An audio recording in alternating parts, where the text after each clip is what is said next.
Alright.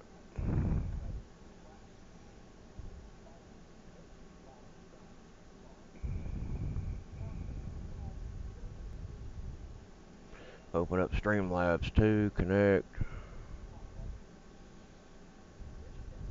Alright. iRacing. Damn, did I close iRacing? Yes, I did.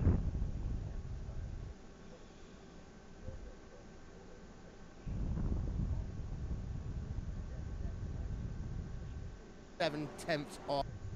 I want to play it in YouTube because Juan Lopez is just kind of falling into that kind of no man's see if you space. see me streaming. Not yet.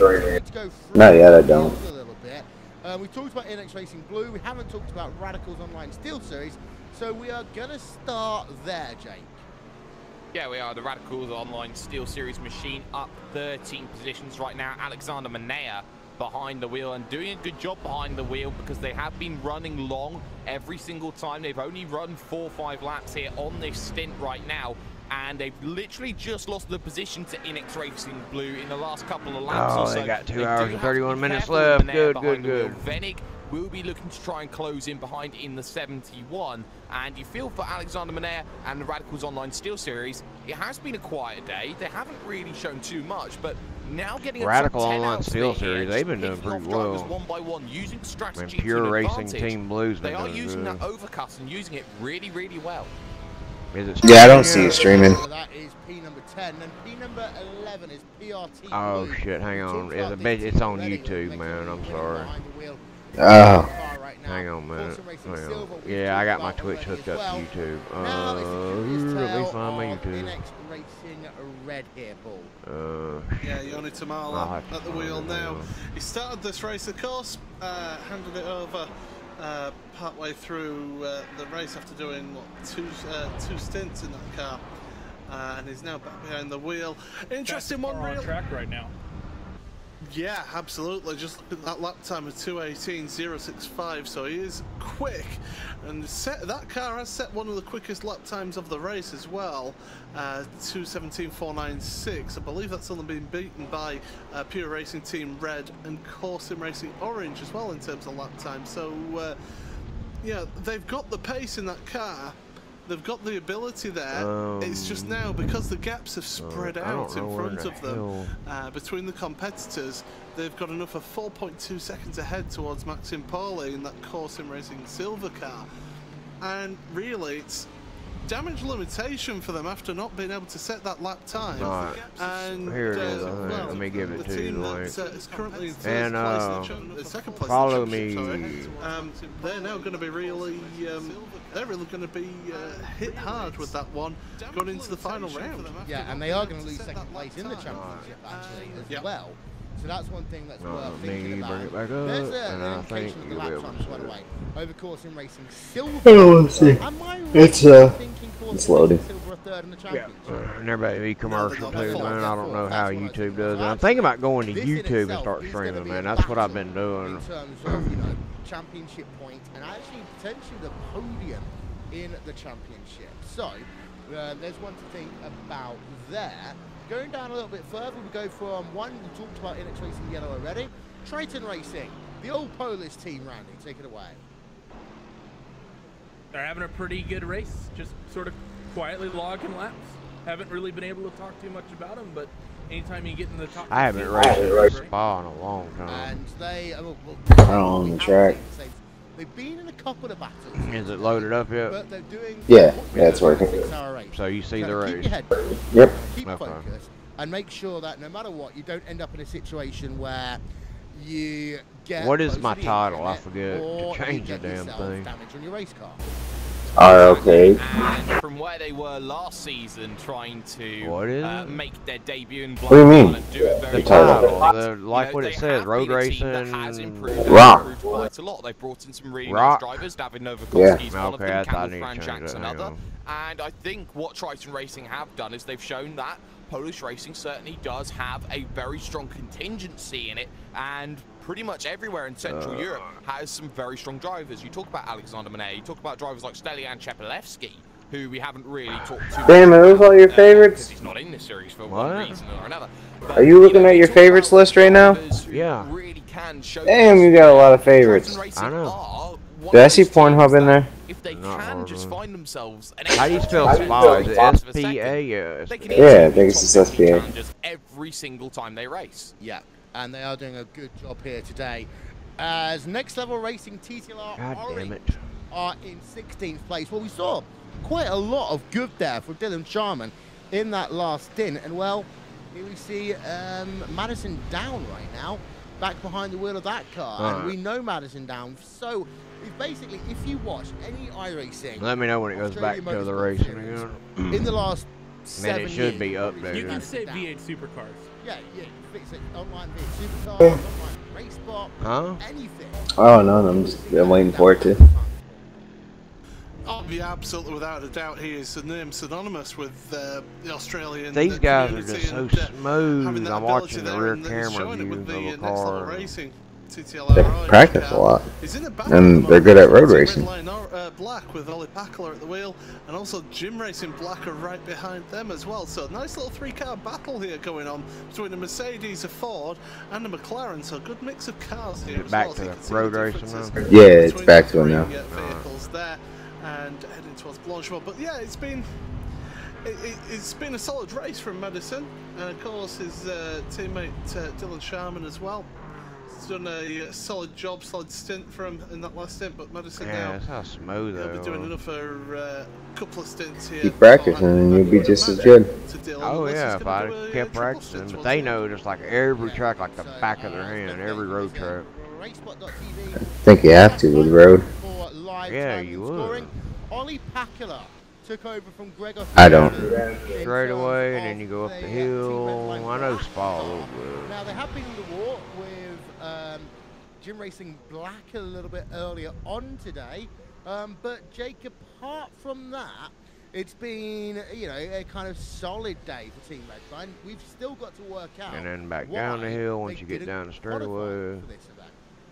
Yeah, we do. Is actually we do see a penalty coming in for the Gale Force Sim Racing team. They're going to have to take the 30-second stop and go second team of the day to receive one of those. But you know, for Ollie Packler, for Team Redline, it has been a case of, you know, not what they wanted. Maybe a little bit less What is that? emphasis on this series, maybe because it's not their strength in terms of racing. And for Team BMW. Black, it is one of only two teams BMW, that they brought here today, the Mercedes, three or is that that a they possibly Porsche behind could have the used, and it's the McLaren? same story as Or last not, not season. a McLaren, you that's feel, the, Will, is the fact that Isn't that the Ford GT? Yeah, that's they the, had one the new vehicle to Ford challenge GT, yeah, last that's a season for newer the one. title.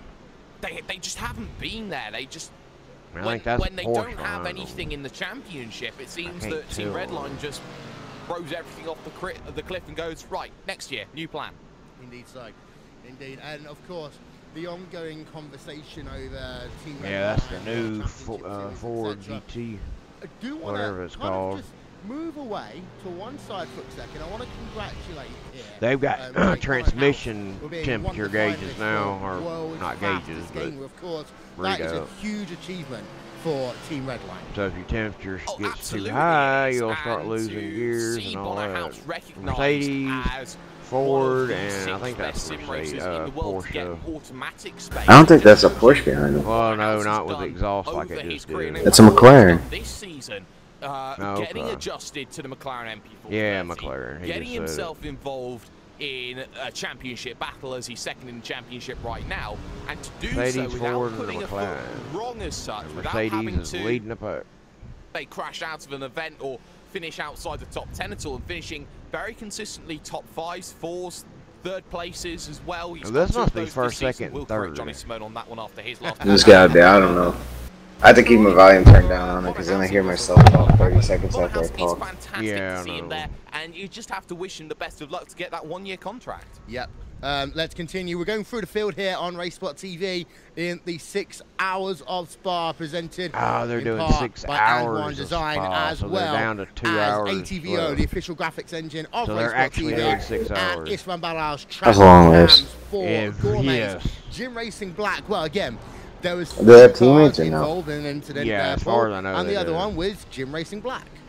Yep, I think you have to have. Well, you don't have to have, I guess, An teammates. interesting race for Jim Racing. Black. It would be a good they idea to have started that teammates, race, 'cause you have to pee or let's see, whatever, they man. started in 15th, currently running in 18th at the moment, so they've gone back a little bit, but it's not been the worst day. But in the end, Longest race I've ever done they is need to be, Daytona 500. Just hitting a little bit more pace. Yeah, there. They've done a I good tried job so the far.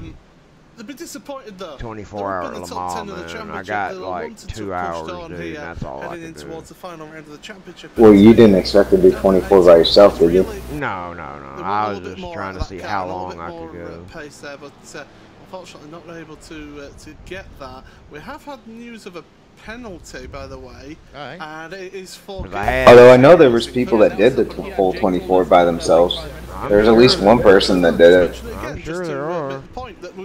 Get something to eat before you do it. And we might get a bit more though in the next few hours because I don't know of how long this race you need is to and pee the again with incident. another 24 hours. Let's go down to is Phoenix over. Motorsports. Where it and, depends, well, man. You got yourself Jonathan He Fuller. used, He no, did the first part of this race. he had like a video about how he did Who it. is now behind the wheel of I ran to the bathroom when he pitted. Machine right I would just wear it depends, man. Yeah, the Just Phoenix guys, pee I in mean, the last damn season was a diaper, bit of a dude. struggle for them. No, when he came into the pits, he Oh ran to the yeah, bathroom. yeah, I've heard that, but that's what I would do. It's You been a know. struggle still throughout, but it's good to see While them I'm racing, finally having a just decent wear race, the firing on all pins. cylinders.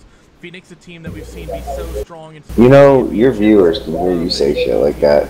I don't give a shit. I mean, hell, I'm sure there's pro NASCAR and road racers that do it. You know there is, dude. In the GT2 Ford, but Yeah. as an entity, has somewhat struggled. Like 24 hours of Daytona, man. I mean, I ain't gotta worry. I ain't gotta worry about that. Their modifieds are 35 lap races. I don't know how long their stints are. Top 40 at best.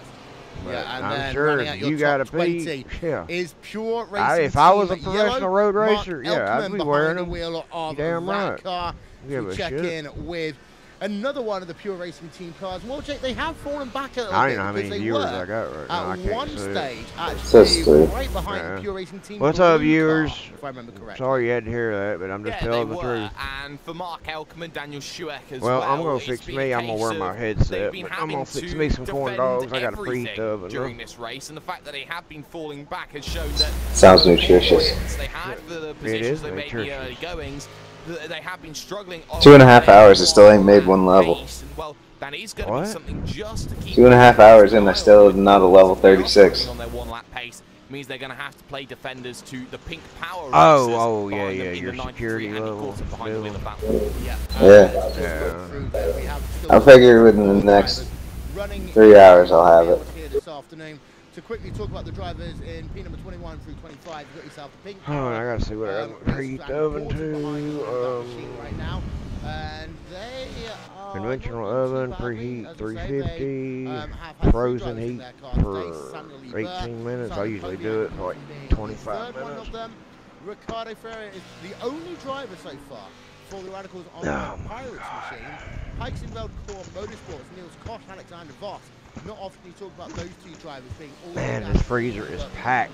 20. Food, That is dude. the situation for that number Oh, that would be a good thing. Frost Yeah, it Yellow is. right now. It's Luke Van Schaik. Alright, I'll be back in like 10 minutes. Yeah, man. They are classified as one lap down. By the way, just to let you know, Niels Koch is the first driver one lap down.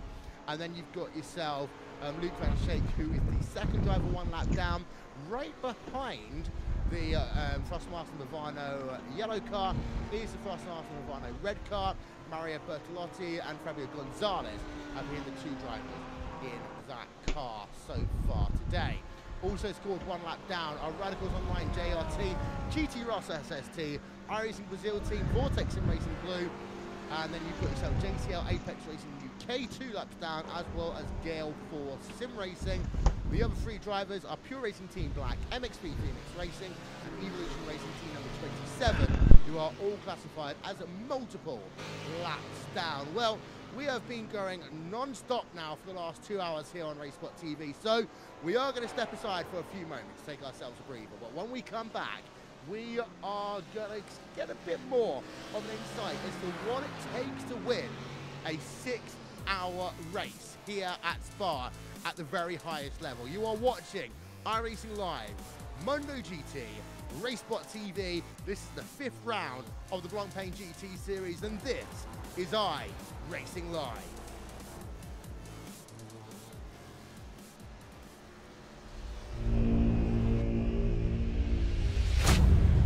Get ready, going green. Green, green, green.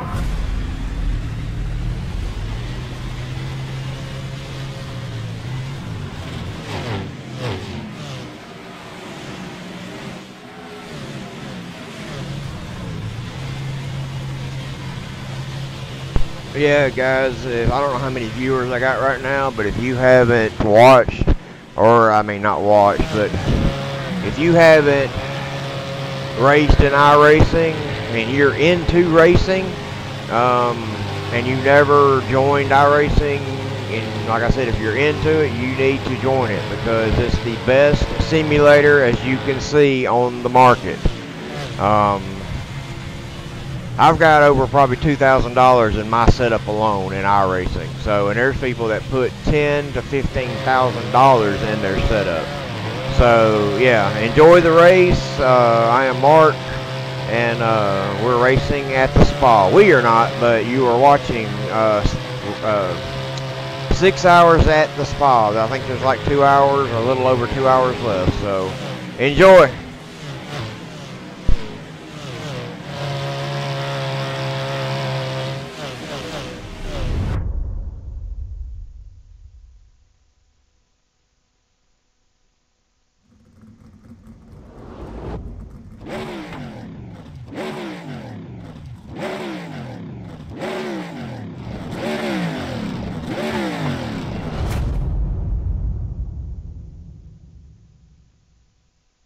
The NASCAR Beginner Series, powered by iRacing, is the premier NASCAR eSports series featuring the cars and tracks from the Monster Energy NASCAR Cup Series. The 2016 campaign saw a return to the top of the mountain by Ray Alfalla as a 3-time NASCAR World Champion. The march to that championship was not easy, though, despite the fact that Ray Alfalla took home the most points in series history.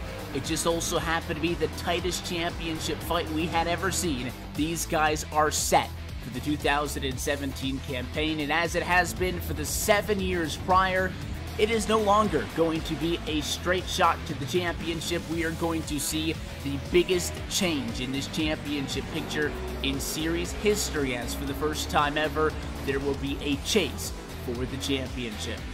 We're going to go into the Homestead Miami Speedway at the end of the season with the 4 best oval sim racing drivers in the world absolutely tied in the championship. Yeah, that's going to be fun as hell, the iRacing Championship. See who's going to be the champion. To get yourself a NASCAR Championship ring and, of course, $10,000. These are the iRacing eSport World Championships, the pinnacle. Yeah, that's cool. You get $10,000 in cash, and you get a like a $5,000 to $6,000 championship ring along with your money. So that's a good time if you win the championship. Enjoy the Spa. 6 hours at the Spa.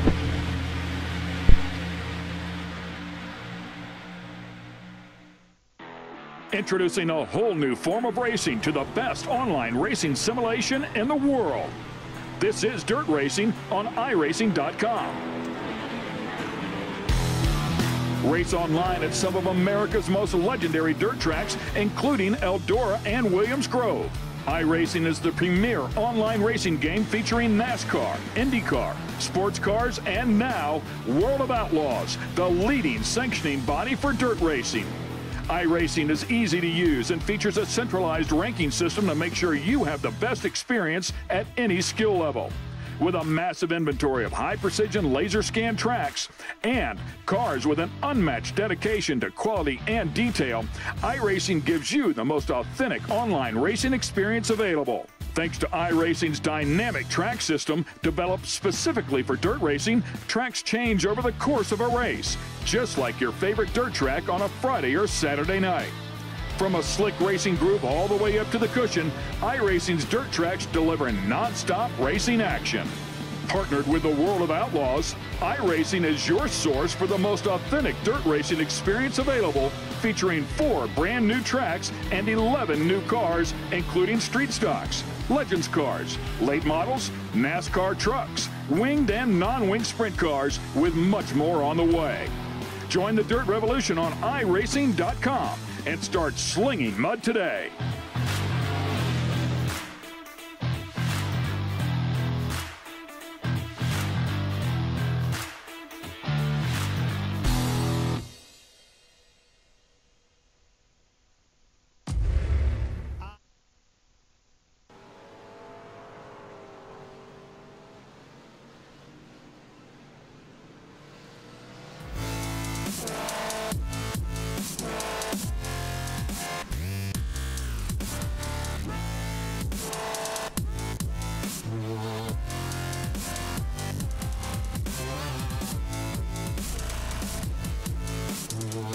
Welcome back, ladies and gentlemen, to RaceSpot TV and iRacing Live. There's a look at the weather conditions for this race. Starting race temperature of air temperature of 75 degrees Fahrenheit, humidity at 69%, wind speed of 4 kilometers an hour. Yeah, it's just under 7 kilometers a lap around Circuit Spa Francorchamps, set in the Eifel Mountains. And I will say, actually, it is a long, long way up in the air when you get to Sparkle. I have a story of when I actually went up with Neil Heckins from the Neo Endurance Series. We went there to the 6 Hours of Spa a couple of years back. In fact, it was last year. And we were in this, car. There was two of us in there, 3 of us in the car. And it was 1.6. I'm not going to say what car it is, but you got within about 4 or 5 miles of the track, and you start realizing that you can only do about 50 miles an hour because of the altitude. And you got these Corvettes, you got these Fords going past you, all these V8s going past you, and there you are, chugging it along at 50 miles an hour. When I went to Spa, there was 3 of us in a car. It was in a Saab, and we had all manner of Ferraris and Mercedes and everything going flying past us, and we're just chugging along in this early 90s Saab. It's like, yeah, it's a bit of a steep bit of the world there, but it's absolutely beautiful around that area, and I do enthrall everyone who's never been to Spa. Go along; it's a fantastic venue to go to watch some motor racing. Now, I'd love to, but I'm about 12 time zones away. Been to Fontana? No, I've not been to Fontana. No, I've been to Fontana. Well, yeah, you had to go visit Randy That's about 12 Cross time now. zones away. Yeah, and you didn't come and visit me. Well, stuff happens. Maybe later though. Yeah. Wink, wink, nudge, nudge. Yeah, we can't tell you More, what the plan more might coming be. later. Yeah, we can't tell you the plan. There may be a plan. Happening soon. 2 hours, 10 minutes remaining in this motor racing. Well, an update, Paul, on Apex Racing. Yeah, Apex Racing UK, Jamie Fluke has managed to get back into that car, so hopefully you should be able to meet the fair usage rules of the race. So they had a bit of drama there, but they're back up and running. Jamie's been in the car about 10 laps now he's been in, so he's only got to do a couple more laps and he'll have met the target. Yeah, however, they are down in 30th place as a consequence of having to take that toe, so that's really hurt them today. They're the first team, Paul, who are scored down as 2 laps. And again, Apex don't seem to have the best of luck when it comes to endurance racing. Yeah, to be fair, they're relatively new, so to speak, in terms of endurance racing. They've concentrated more traditionally on the open wheel and on the iRacing World Grand Prix Series. Oh my god, I messed that completely up there. World Championship Grand Prix Series. There we go. Get the words out. And so that's been their natural, major focus for most of the time. So the endurance racing, they've moved into that, and they're still relatively new to it. So it could be a few years before you see them moving up through the ranks, like you have seen with a few other teams that have taken a while to develop in these types of events. On that topic, Will, I think the only good endurance Apex driver we ever have really seen is, and I think it was Jesper Pedersen back in the Target days. Well, in the Radical, or was that virtual Apex? When we say the word good, I mean, the barometer for good is so high. Well, in this he won a series. few of the Targa races, Yes. so. And let's be honest, if you can make it into either of the 3 World Championship Series in iRacing, then you are automatically more than good. You are, you know, within the top, I would say, 10% of sim racers in the world right now in your respective field, be it NASCAR, be it Grand Prix racing, be it in these endurance-based cars. We are checking out, by the way, Vendavel Sim Racing White, who is scrapping it out. Oh, just been passed, actually. I was just wondering what happened to my timing and scoring, and it's Evolution Racing Team who's like, you know what, I'm in a McLaren, I'll take that position away from you, Jake. Yeah, very easy move for Zachary Hanlon to go through, and now it's an Australian team versus an Australian team as Evolution Racing Team now look to battle Next Level Racing TTLR Red. Jared Filsell then. It's going to be a case of the immovable force against the unmovable object, you could say right now, as Jared Filsell seemingly can't be overtaken. Zachary Hanlon making positions like a knife through butter. So for Evolution Racing Team, what better way to assert dominance in the continent of Australasia than getting one over on Next Level Racing? Yeah, as it will be easier for Evolution Racing Team to pass Jared Filsell than pretty much almost anyone in this event, because of the fact that, of course, Zachary Hanlon is in a McLaren. And to talk a bit more about on a new set of tires. On a new set of tires. Although they use 20 laps into that stint right now, so he will still be able to breeze past, especially the horsepower advantage, the tyre advantage. It won't necessarily happen into the bus stop. I'm more likely going to say either into La Source or into La Pom. However, actually, Jared Filsell taking that rear right wheel properly onto the grass to help turn that car into Blanchimont, and yeah, it doesn't happen down into the bus stop chicane, but it will do in about the next 40 seconds time, Randy. Yeah, I don't think La Source is going to be the place either for Zachary Hanlon. That McLaren doesn't quite have the mechanical grip coming out of the bus stop chicane, but let's see, he's kind of close. Could maybe dive it if he so chooses. No, not going to. Through La Source they come, and now coming back down onto the front straight, well, not front straightaway, second front straightaway here, the old front straightaway on the run into Eau Rouge. Nowhere near close enough here, and really this would just be silly. I have history of making silly moves into this particular corner, and now up into Eau Rouge they come. And now we're going to see Zachary working that slipstream from that Mercedes. It punches a big old hole through the air. That McLaren should be able to suck right up to the back and make a move into Lacombe. Question is going to be, how hard does Jared fight here? I think he should realize the jig is up, realize that McLaren's on new tires, a little bit deep in the race, and no, actually, that he's able to hold here. So that McLaren not quite having the top speed here. Maybe Jared having that Mercedes somewhat trimmed out. Well, I think more of it was the fact that Zachary made a full-on ham sandwich over the Air Rouge Radio Complex, and now he's flashing the lights saying move out of my way. But no, I'm sorry, Jake, you mean he didn't get the Air Rouge corner done as well as he should have done. He was sloppy through Radion. You have no right to flash the lights. Well, it's either a right to flash the lights or maybe for Zachary Hanlon distract Jared Filsell, because nothing else will probably work in that situation. That Mercedes is very, very good with its mechanical grip wheel, and that's something just to keep in mind.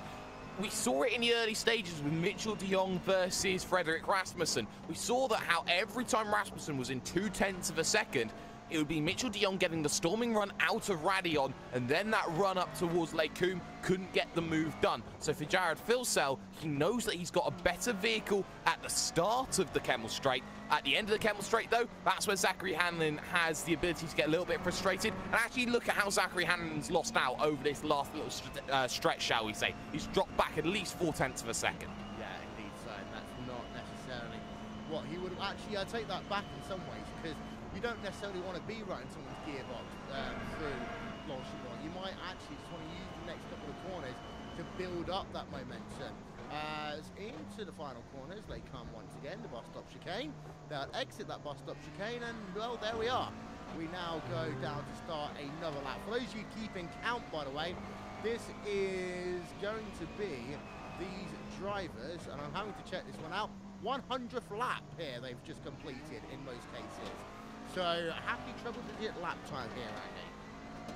Yep, happy centennial for the laps here today. And let's see, though, if that Evolution Racing Team number 28 machine is going to be able to get up Eau Rouge and Radial much better here. Through the left, through the right, and now one more curb at the top of the hill. Watch the run on the right. You can get loose there, and it's a decent run.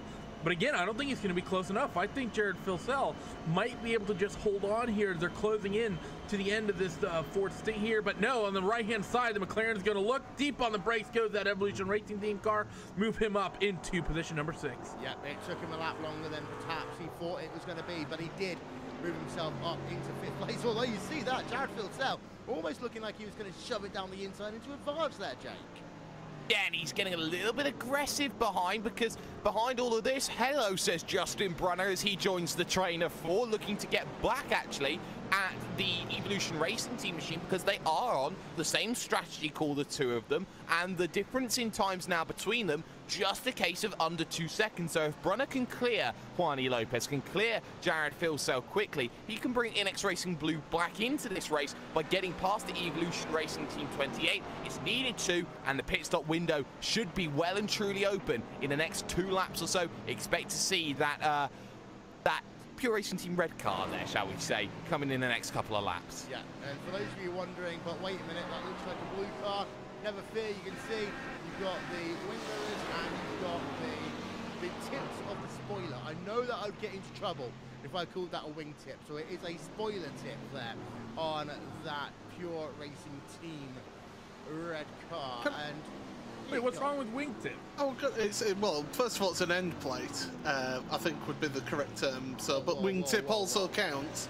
You know, if we talk about this for more than about 30 seconds, Cam Walsh is going to show up. And he's not only going to talk about that, he's going to talk about the thickness of the metal that makes up. And then he'll start talking about why Camel's better. No. Cam will come along and he will start moaning about the fact that Pure Racing Team Red is called red and only their wingtips and their mirrors are red. Anyway, going back to the point I was going to make, Juani Lopez has decided to come in for his pit stop here out of that battle there. So that's hopefully maybe getting him some clean air.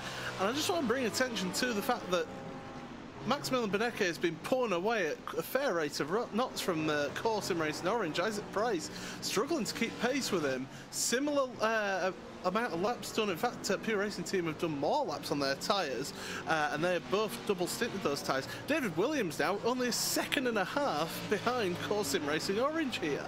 Yeah, okay, he's on clean really new tyres, but yeah, Isaac Price has been so far down on his lap times. And it's now a 30-second gap, and these two on the same strategy, Benecke and Price. Yeah, there's 4 laps different in terms of the stint length. You back, Carl? You want to get Isaac Price out of that car. You want to put Freddie Rasmussen back in as quickly as possible. However, you've got to remember that Benecke has driven this entire race so far. There is a second driver to go into that number 17 machine, and that will mean it'll be Freddie Rasmussen versus the quote-unquote slower driver for Pure Racing Team Red. However, Kawhi Sim Sports and David Williams in. this is going to be interesting. So as we look at Benecke, we'll talk about Williams. Keep up with us here. I think. Ooh, Isaac very sketchy through Blanchimont, manages to save it, but almost race-ending mistake there from Isaac Price and Corsim Racing Orange. Replay coming up for you as I try to keep all this one together. So this is Isaac Price then going through Blanchimont right now, and this is turning into Blanchimont. Back end steps out on him, goes wide. He realizes don't overcorrect there. That's the most important thing to do in those situations, but David Williams is right behind. The only advantage that I would think Isaac Price would have, he's in a McLaren compared to the fact that David Williams is in a Mercedes. But you've got to think as well that David Williams might be putting himself back into slight contention for maybe second place here. I still don't think necessarily for the win. It's also worth noting that Benecke, I would say, is staying he's getting out. No, he's getting out the car. So we're going to end that discussion. Now, Patrick Pitchler getting in behind the wheel now of the Pure Racing Team red car. So we're going to expect a full service here for the number 70 machine. Let's go on. Actually, no, David Williams right now has gotten past Isaac Price in the last 30 seconds or so. So let's have a look at a replay of this one. David Williams has been able to find a way past. So now, let's have a look. Up the hill, Isaac Price just struggled so much there up the hill that it was easy pickings for David Williams. You can see that the car of Isaac Price just has no momentum through what is the biggest advantage part for that McLaren there, Paul. Yeah, and he's really struggling to keep that car on track, and that moment they had through Blanchimont, we've seen a few other of the McLaren teams having that moment as well. So it's something that appears to be the case with this McLaren. It's very sketchy through Blanchimont and these higher speed corners, and maybe he's just taken a little bit too much out of those tyres and he's struggling to get to the end of his stint. You would expect him to be in about 3 or 4 laps here, Isaac Price, and you would imagine come down early. Possibly. He's done more than enough to meet the fair usage. So get him in. You can easily do it with 2 more stops and get Fred Rasmussen back in the car. This is what's the important thing for me. Lap number 101, 1 second slower. Lap number 102, 1.3 seconds slower. In he comes. Yeah, and you kind of almost have to at this point. He's lost the position. He was struggling so much up the hill. Those tyres have pretty much fallen down off of the cliff. You had to bring him in. Isaac Price then completes his run in the 6 hours of Spa, hands it over to Frederick Rasmussen.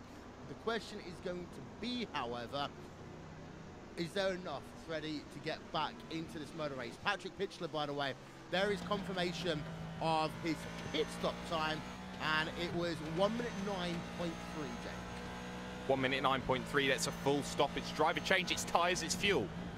So in the case of Patrick Pitchler, it's now a case of get yourself then through this 2 hours on that 1 set of tyres and hope you get through. I want to, though, talk about the VRS Coanda Sim Sport 8 because I believe to win this race, and I believe it's strategy they're going to have to employ, they should take no tyres here, no tyres at the next stop. They saved themselves 30 seconds compared to everyone else.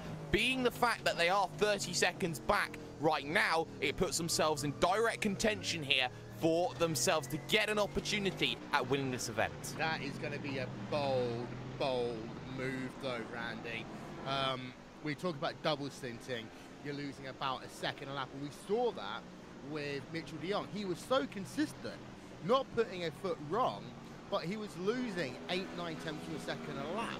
Now you do gain the time, of course, by not taking tyres. You gain the 30 seconds, but you lose 20 of them back because of the fact that you lose pretty much 7-8 tenths of a second every single lap. So actually the net gain is only 10 seconds. I'm thinking, you know, maybe they should take tyres. It's a rough one. I don't think they can afford to take tires at both stops. They can only take tires 1 more time here. The question is going to be is when do you want to take them? Because there is actually a valid argument to be made of taking tires now and skipping them at the next stop, and then when everyone's theoretically likely going to be on old rubber, you can start really, you can be on new rubber when everyone else is. This is what I didn't like about their strategy. They're about to be on old rubber, where everyone's cycling in new drivers, going to be getting new sets of tires. Frederick Rasmussen, by the way, confirmed in the car. So Freddie Rasmussen, we know, is going to be on a new set of tires. Any of the Coanda cars that come in and do a driver swap, they're going to be on new tires. Probably the NX guys, the Pure team we know is going to be on a new set of tires. Everyone's going to be on a new rubber except for Coanda. So for this next hour, they're going to be doing nothing but hemorrhaging time. And I don't think David Williams and even Mitchell de Jong has a big enough patience advantage over, you know, Patrick Pitchler or even Frederick Rasmussen, even on new tires versus old, to reel them in a 30-second gap over that final stop if that's the decision they so choose. Because honestly, on this strategy call with Coanda, I would think what you would want to do is you'd want to put Mitchell in for that final stop on a new set of rubber, bring David in as early as you can, and put Mitchell out there for an hour and 5 minutes, whatever it happens to be.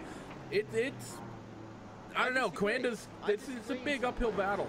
Because, again, those 4 laps, 5 laps, and I know you're going to say, well, they're going to have to put the same amount of fuel in anyway.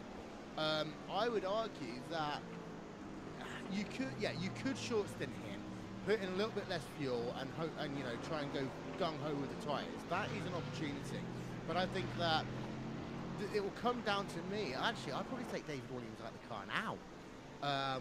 Take David Williams out of the car now, then put back into the car the driver of Mitchell de Jong to do a short stint on old tyres, then a long stint on new tyres. That's something else you could do as well. It's sort of, Thing is, though, that's asking Mitchell to drive for 5 hours. And if you're David, do you really want to get shoved out of the car early and have Mitchell come in for a short stint? Teamwork. You may not want that to. It's. I don't know. It's one of those that. And the other thing is that's if Mitchell's even available. It is possible Mitchell's. I'm sorry. If you want to win a motor race, you've got to do what's best for the team. Oh, I agree. Sorts of circumstances. In these sorts of circumstances, I think the only way that Koanda can get close to winning is if they take Williams out of the car. This is no disrespect to Williams, but you compare the lap times, and De Jong does just have the advantage. And those tenths of a second will mean everything in the last 2 hours here. By the way, Klaus Ivikas in the #1 machine is on pit road. Jim Racing Black on pit road right now. There are the teams, of course, when Broken's out the car. Klaus Ivikas is back in behind the wheel of the car, taking himself a full service and getting ready to go out. There you go then for Klaus Ivikas. And now you have a look at Jim Racing Black. They are keeping this driver in, if I'm remembering correctly. Miko staying behind the wheel of the car. So this should actually be a no tyres stop here, Paul. It should do in theory. We also done a penalty for Ricardo Ferreira, so that's the one of the Radicals cars, isn't it? So another penalty for them. So the penalties are starting to come a bit more often now in this one. But yeah, the tyres stop. Mikola in the tyres as well, yeah. So that's an interesting one. The number 18 car is onto pit road now. So they've come in a little bit early, a little bit short this time by. And I'm wondering if they're just going to maybe not push it as far as they can on each fuel stop now and just take a little bit shorter on each pit stop here. Jim's having a very long pit stop. Yeah. It's over 1 minute 20 now. If it's about 1:25, then it's a penalty. Is a penalty. But anything longer, there's some damage, I think, to that race car, actually. Something is wrong with that race car, because that is a longer penalty than you'd normally expect to see. Just to let you know, it was slightly crabbing going into pit road, actually. Yeah, you go. Well, we saw him get into an issue earlier on with TTLR. No, it wasn't TTLR. It was Redline. No, yeah, Team Redline. And that's right. Yeah, and Ollie Packard. You've got Justin Bruno right now on pit road, so he's making his service. And in terms of drivers, it has been him and Simon Cattell over the course of today. And you've got Jeremy Bouteloup back behind the wheel of the number 18 machine. So Jeremy Bouteloup now back in behind the wheel of the number 18 Koanda Sim Sports machine. So pit stops then being a big and busy place once again. We'll keep an eye out on that Jim racing situation, but evidently some issues with them. We're still going to be about 4 to 5 laps before we see Koanda number 8 on pit road. Next up, we're racing TTLR Red are about 3 laps coming towards pit road. And Pure Racing Team Blue, we should see them in about 2 laps time. One of the reasons why you see these drivers moving right up to the top of the timing sheets, Jake, is because of the fact that pit road is so long here. The second you come in, you fall down the order. Everyone else comes in, you know, it kind of sorts itself out. Yeah, it certainly does, but I'm actually going to say something a little bit different here to what you were saying about put Mitchell de Jong back in the car. I'm going to disagree with you because of the fact that the track has evolved that little bit more, and you would have to feel with the track being more rubbered in, about 0.4 of a second's difference on new rubber Mitchell de Jong compared to new rubber David Williams. You know, that sort of balances itself out. Plus the fact that you have yourself a situation where you can say that driver change does take a little bit more time, takes a little bit away from you. You know, it might be actually beneficial to keep David Williams in the car for the entire 3 hours. I'm going to go ahead and just disagree with that right now, because Frederick's gotten back in the car. His opening stint, fastest lap 17.439. First lap back out on track in about 2.5 hours, 2 minutes 17.5. So the track is still quick. The track still has speed. David's just not getting it out of that Mercedes. It's as simple as that. Ladies and gentlemen, welcome to Fox Sports 1, and welcome to our newest Embrace Debate show. It's the 6 hours of Spa. Woo. It's all right, they've not. Just having a look down through the field, by the way, and we've Jim Racing Black have fallen them down into 31st place. We still only have 4 retirees though from this event so far officially, which is really good. We've technically got different from last year. We had a lot of DNFs last year. We did. We had, let's see, we had Koanda have issues. Well, no, we had technical issues. We had an Audi that qualified on pole. We lost like 4 cars while they were leading last year. Our leaders have had no big issues at all this race. No, they haven't.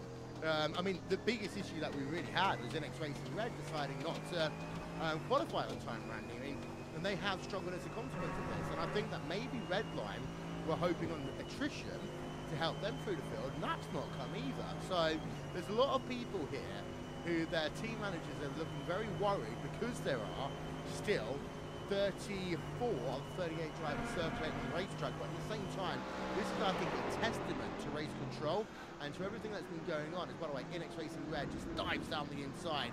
And and has a bit of a moment actually down at the bus stop chicane. That one's worthy of a replay. This is with Core Sim Racing Silver. I want to have a look at this from our aerial coverage and just pause it as they come into the corner. You see, he has the inside line.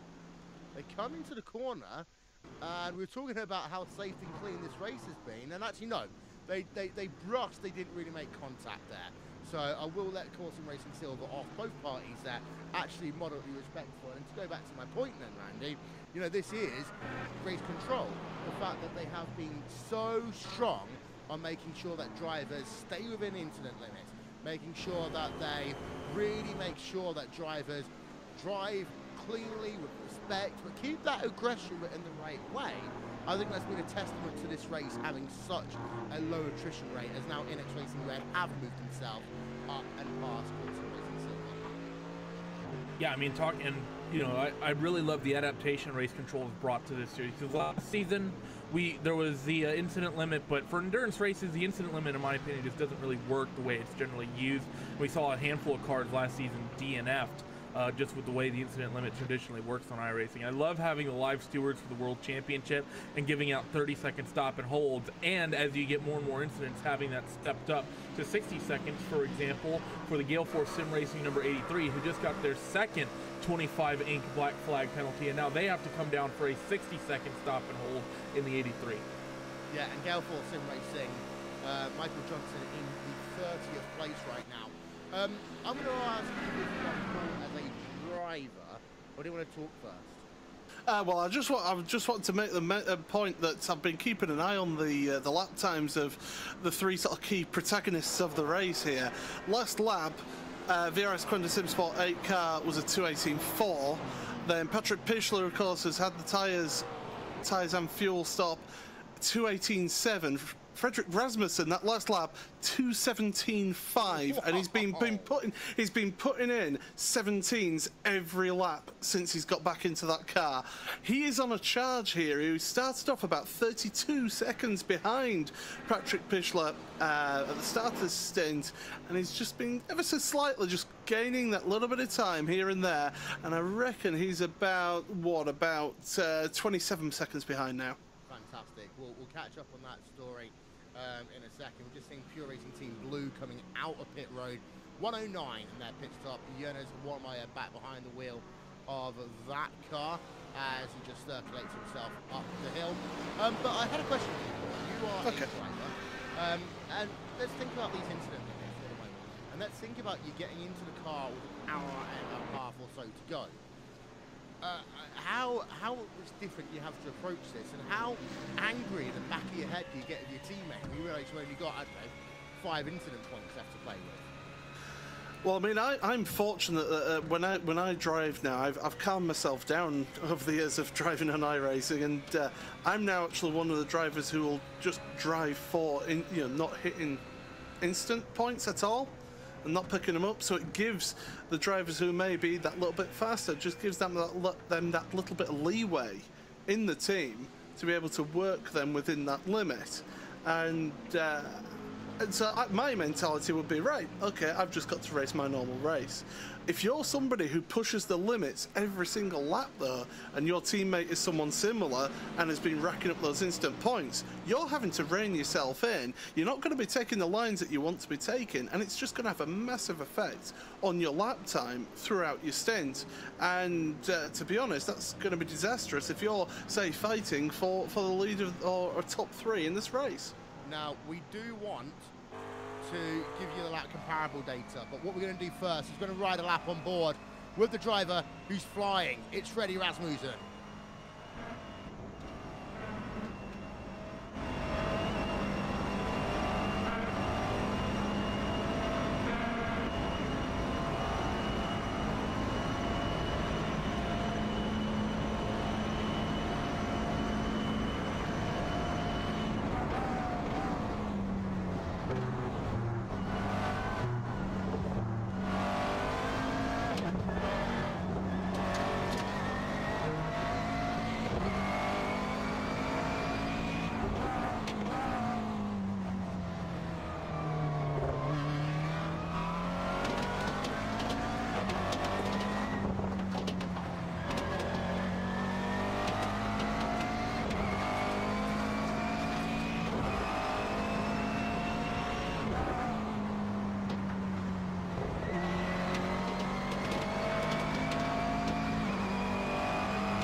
We had to wait until Core Motorsports came on towards pit road, which we have now got.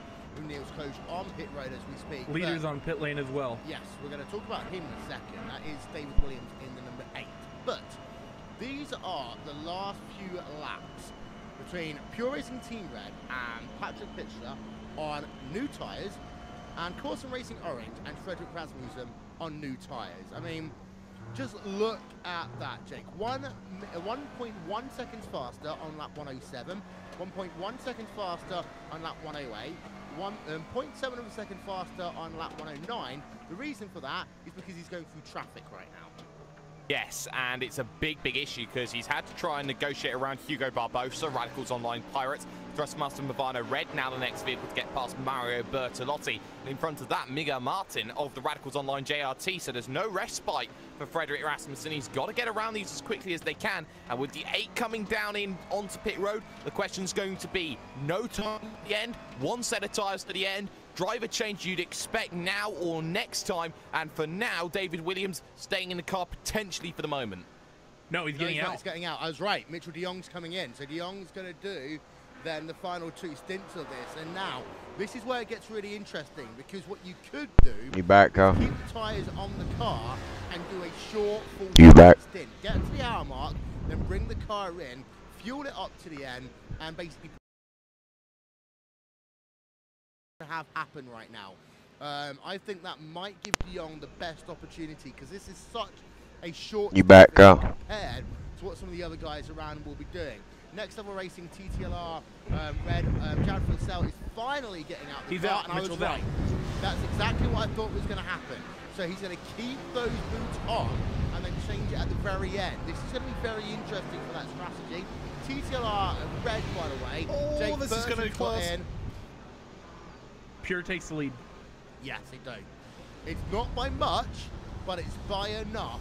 And of course, don't forget, that doesn't really matter anyway, because of the fact that Patrick Pitchler should, in theory, be putting ahead on this stint. But, Paul, in the event that Coanda were to have got ahead, they could have slowed down Patrick Pitchler by a bit more, then we would have been in a very interesting situation. I think, actually, Patrick Pitchler has just dodged the biggest bullet for that team this race so far. He knew he had to get that job done and had to get ahead, and that's exactly what he's done. Now we get to see how the gaps are between the three of them, and well, the top three are only covered by 24.5 seconds. This is really, really going to be intriguing how this one pans out.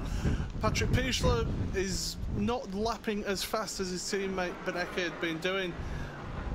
Rasmussen and De Jong, they're the faster drivers you would think for their teams, and well, Rasmussen is showing that for Core Sim Racing Orange. He's on a mission to try and close down that gap, but De Jong, we've seen how good he is with older tyres as well, and how the pace that he's able to keep with those older tyres.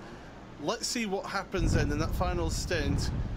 Does he risk not taking tyres, or would you be better off taking those tyres and then just having to charge through from behind? This is going to be a grandstand finish.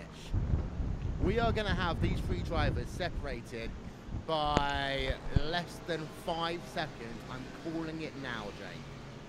But it's a very bold call, but who's to disagree with Will Vincent right now? Patrick Pichler holding the advantage at the moment. De Jong, though, not going away here on this stint right now as we see things here. It was only a 2:18.7 from Patrick Pichler, and the biggest issue that he's going to have, he has a very angry and very quick one lap down Alexander Vos. All right, guys, got an hour and 37 minutes of racing still. An hour and 37 minutes.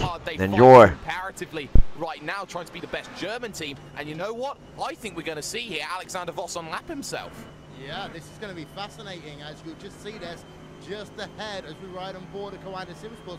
And this is really helping Coanda as well, because they've caught up by 4 tenths of a second. If Vos gets into play here, we could be having something fantastic happening. The gap remains at 7 tenths of a second, but the thing there for Coanda, they're getting a secondary tow for free right now. And this would not be happening in normal circumstances.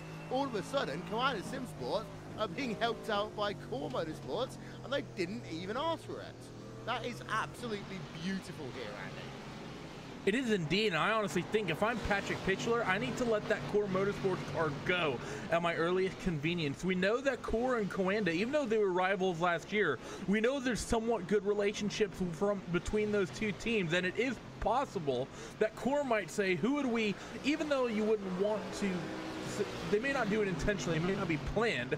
If you're Alexander Vos, if you have a friend behind you and you have someone who's just a regular competitor in front of you, you might say, you know what, I'd kind of like to help that guy behind me. I've had good relationships with him, so I'm going to try to make a move.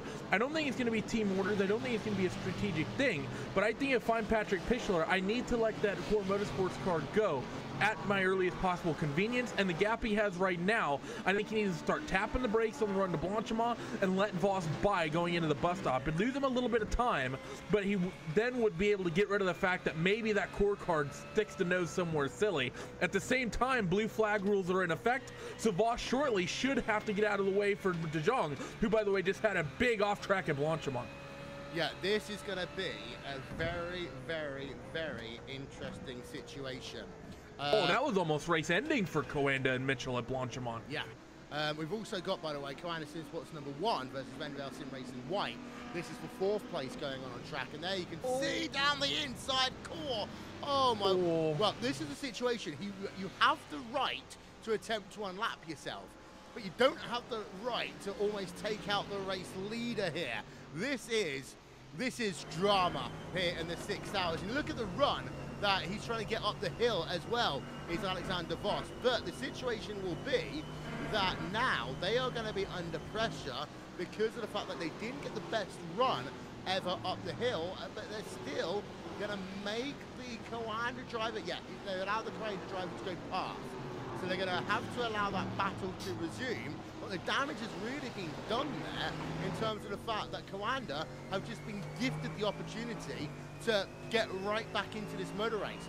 What we need to see now over the next, I don't know, 2 to 3 laps here, Paul, is now that tow's been taken away, can De Jong keep it up with Patrick Pichler? But here, there will also be another situation.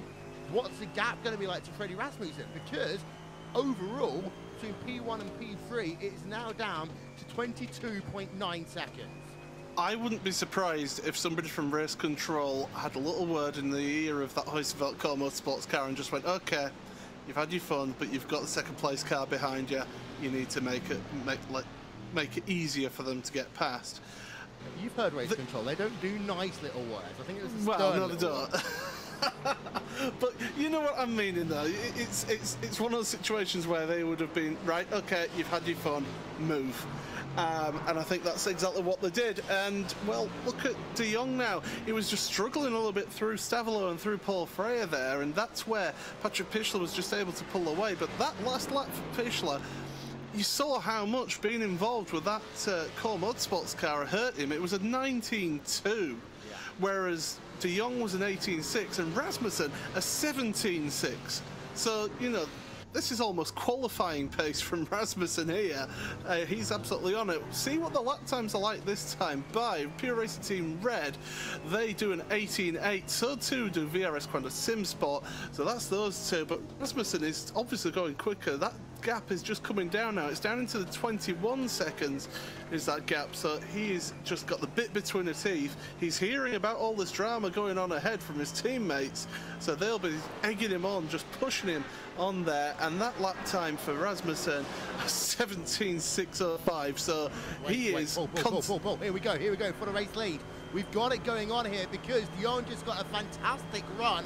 He's going to go to the outside, and I think he's going to get it as they head themselves into Le Combe. This is the moment potentially of the race if they can hold it together, and he's going to take the race lead away, but they still come back and battle with the other 4 GT of Patrick Pichler. They're going to go side by side over the curve as they work themselves down towards Rivage. Oh, but he's got it, and look at that down the inside.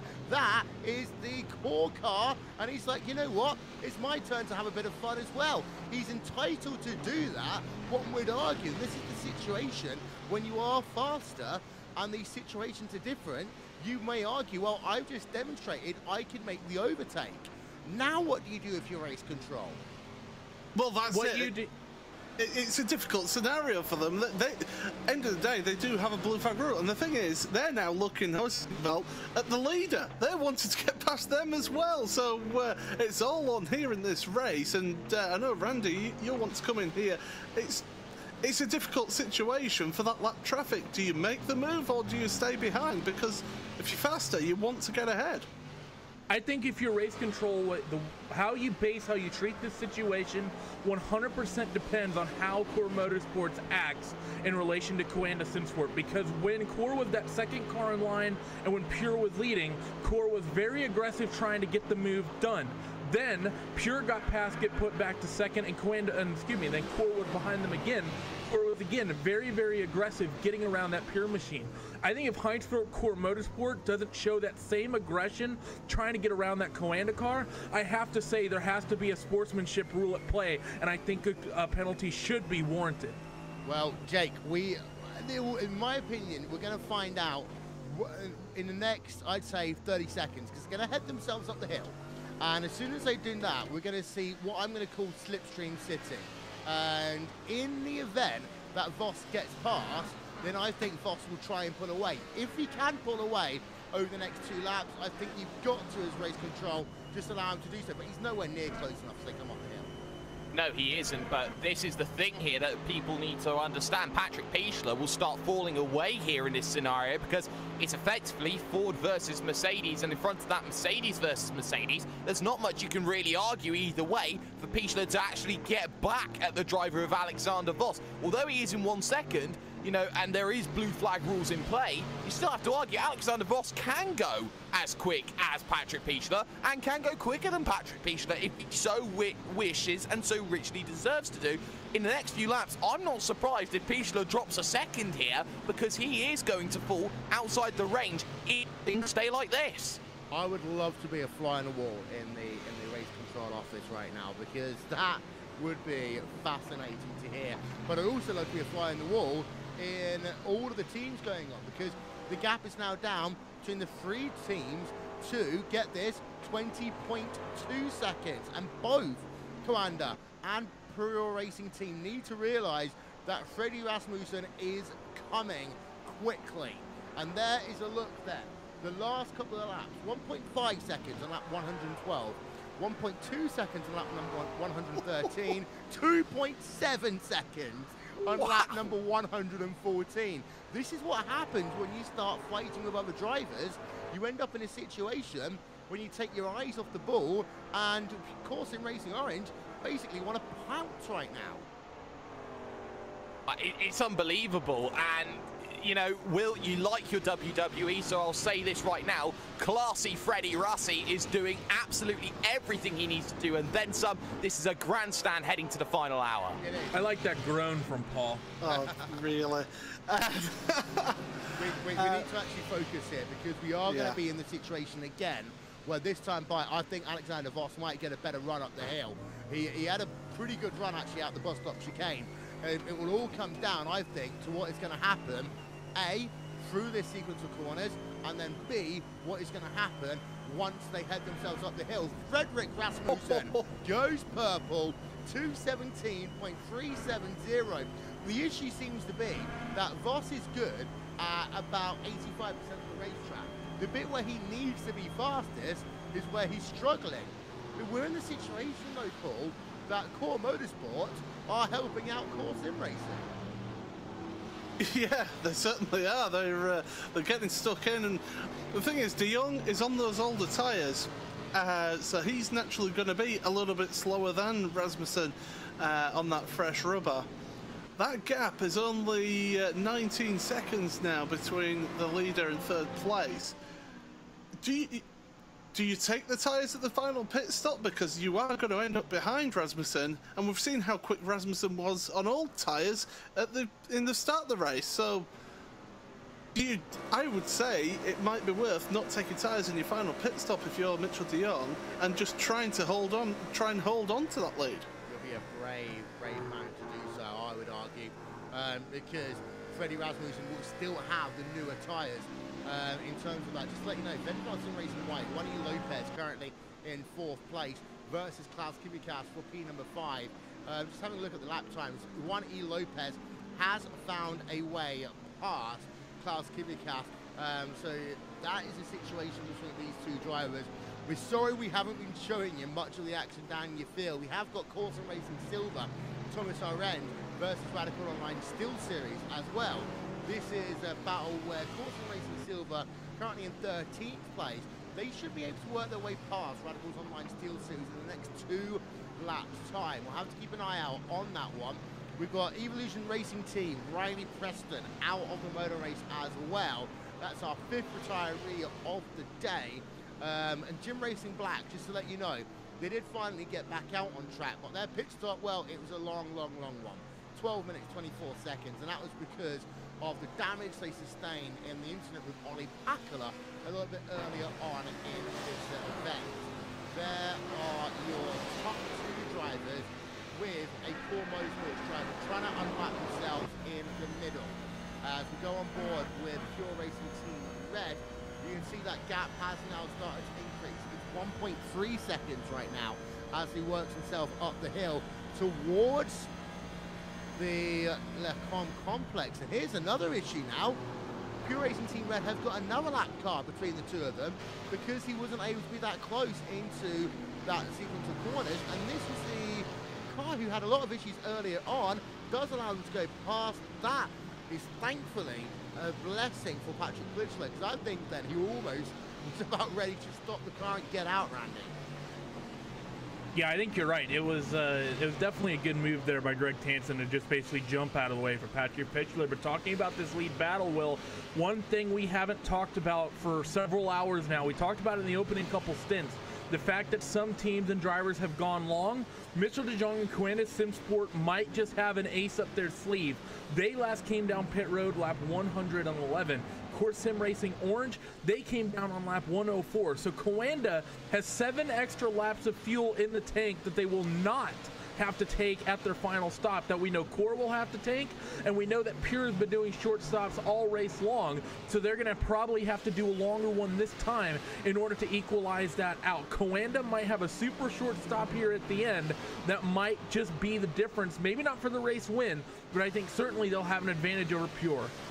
So you know earlier on when I said that them filling up the tank all the way to the top was a good idea, and you disagreed with me, are you now agreeing with me? No, I never said it wasn't a good idea. I just said where they were at the time, I don't think it was necessarily the best.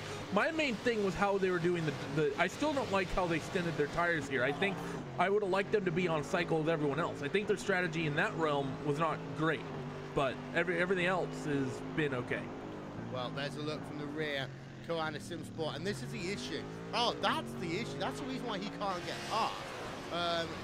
It's Alexander Voss has got damage actually on the front end of that car, which is harming his straight line speed, I think, just enough. And again, going purple, Freddie Rasmussen, 217.098. He just went, what is that, 2 tenths of a second faster than his own fastest lap of the day there, Paul. Yeah, and he's crucially gone almost 1.3 seconds faster than your race leader there. So that gap now down to 17 seconds between first and third. So that gap is coming down here.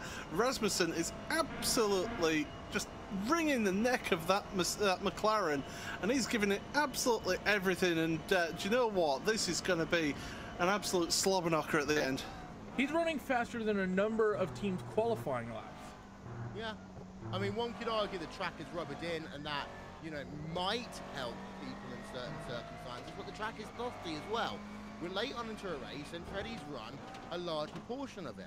I would say that there are far more than 15 laps to go in this run race, that actually you could almost now estimate that Core Sim Racing Orange could win this race by about 10 seconds at this pace. The difficulty will be is catching is one thing, passing is another. But actually, if you're in a McLaren, you're in the fastest car. You can overtake almost at will at the Kemmel Straight there, Jake. Yeah, you can, and if you can talk about moments that define seasons, this might just be the one that says that Core Sim Racing have made it onto the sim racing map. If Frederick Rasmussen can make this move and can get past both vehicles by the end of this event, this is going to be one of the best drives we have ever seen. Up there on par with, maybe you can argue, Alexander Voss at Imola last year. Frederick Rasmussen has come from about 30 seconds back, got himself in that vehicle where Price was starting to fail him a little bit, and has just gone absolute ham. And while you talk about this, Frederick Rasmussen is on a march, on a run, and Pure Racing Team Red are now starting to fall back here. They're paying the price here, Will, of Pure Racing Team Red, for having been able to do 4 hours straight instead of splitting it the same way that the other two teams did. Yeah, and it's another 217.0. Wait a minute, was that the same? No, he did a 17.4. Yeah, 17.4, I'm sorry.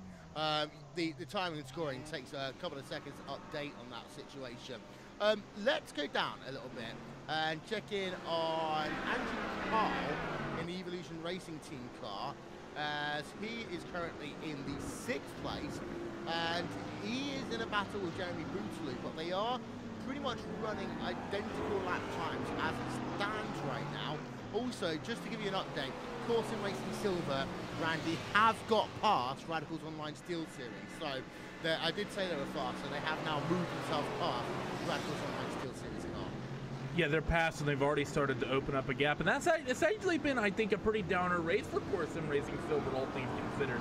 Because, I mean, they qualified 3rd, and they were up amongst the top 5 and the top 6, 7 early on. And they've just sort of, this last 2 or 3 hours of the race, they've just kind of slowly dwindled down the order. I don't know if they've just been going with a simpler strategy and doing longer pit stops, or if everyone else has been short stinting. They might jump a whole bunch of cars in this final stint, but currently through this first 4 hours, 45 minutes, it's not been a great race. It'll be really interesting to see, though, if that's the case, how many cars they're able to jump up at this final stop in about 10-15 minutes time. Yeah, as the gap between them still remains at a nice 0.8 of a second. Down through your field, Radicals Online JRT embroiled in a battle with Thrustmaster Movano Red.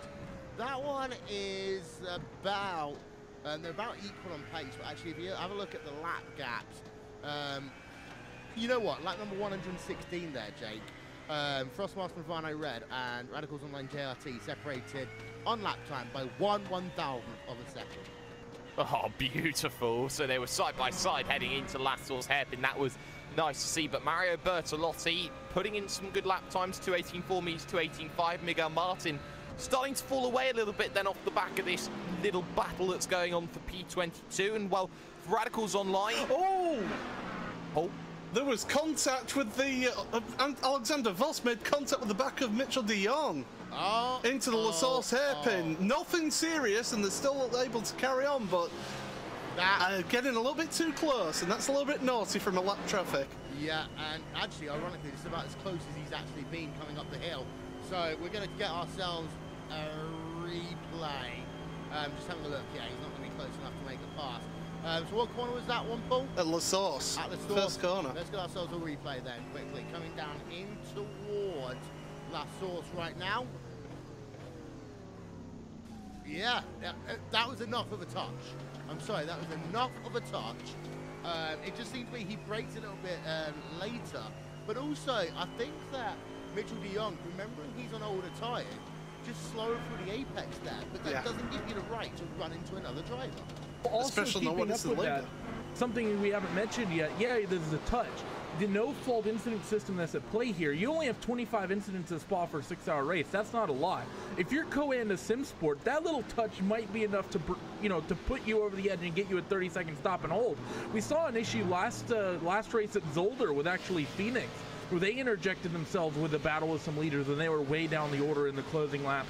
I think this is a bit naughty by Core Motorsports getting this close and running this hard. I don't think you should have the right to really play this hard with the leading cars, people who are championship contenders here at this stage in the race. Can you really look at the next car that Core Motorsports will chase down? It's Pure Racing Team Yellow, and they're full straightaway up the road. I think that Core and Alexander Voss should essentially just let this battle go and essentially accept the fact that they're finishing down in the top 20 at best here today. How do you do it? I mean, you can't just slow down and allow, you can't just slow down and lose a second, because actually you'll probably gain that second back.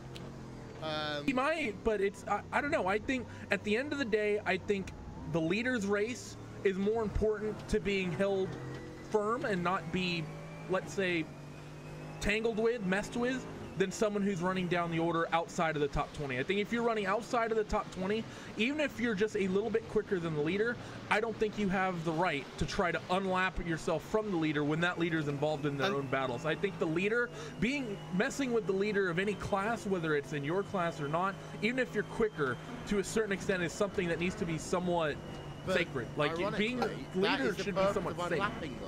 You can't unlap everyone else and then get to the leader and it's like, well, I just have to sit here now. Actually, I think there has to be the right to unlap, but it's got to be done the right way. And again, iRacing Sport and Code regulations are, in effect, it's responsibility of the passing car to execute a clean and safe pass.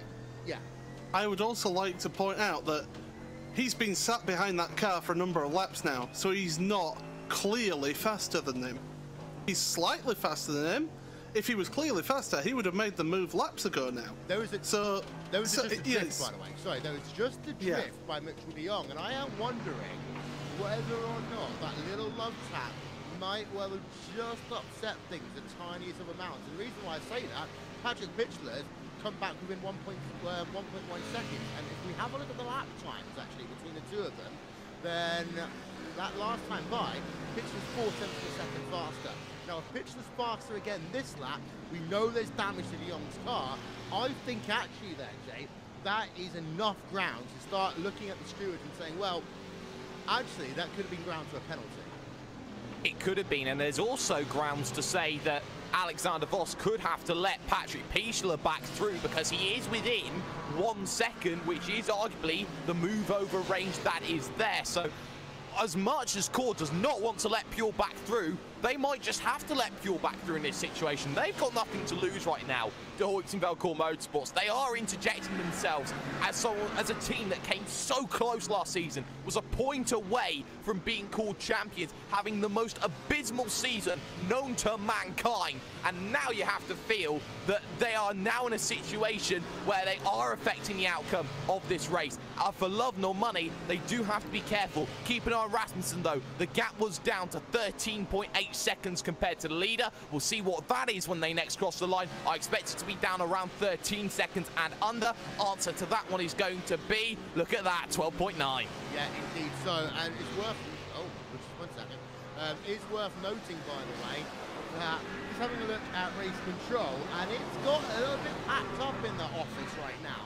So evidently this is a serious conversation that is being happened with possibly a number of different partners.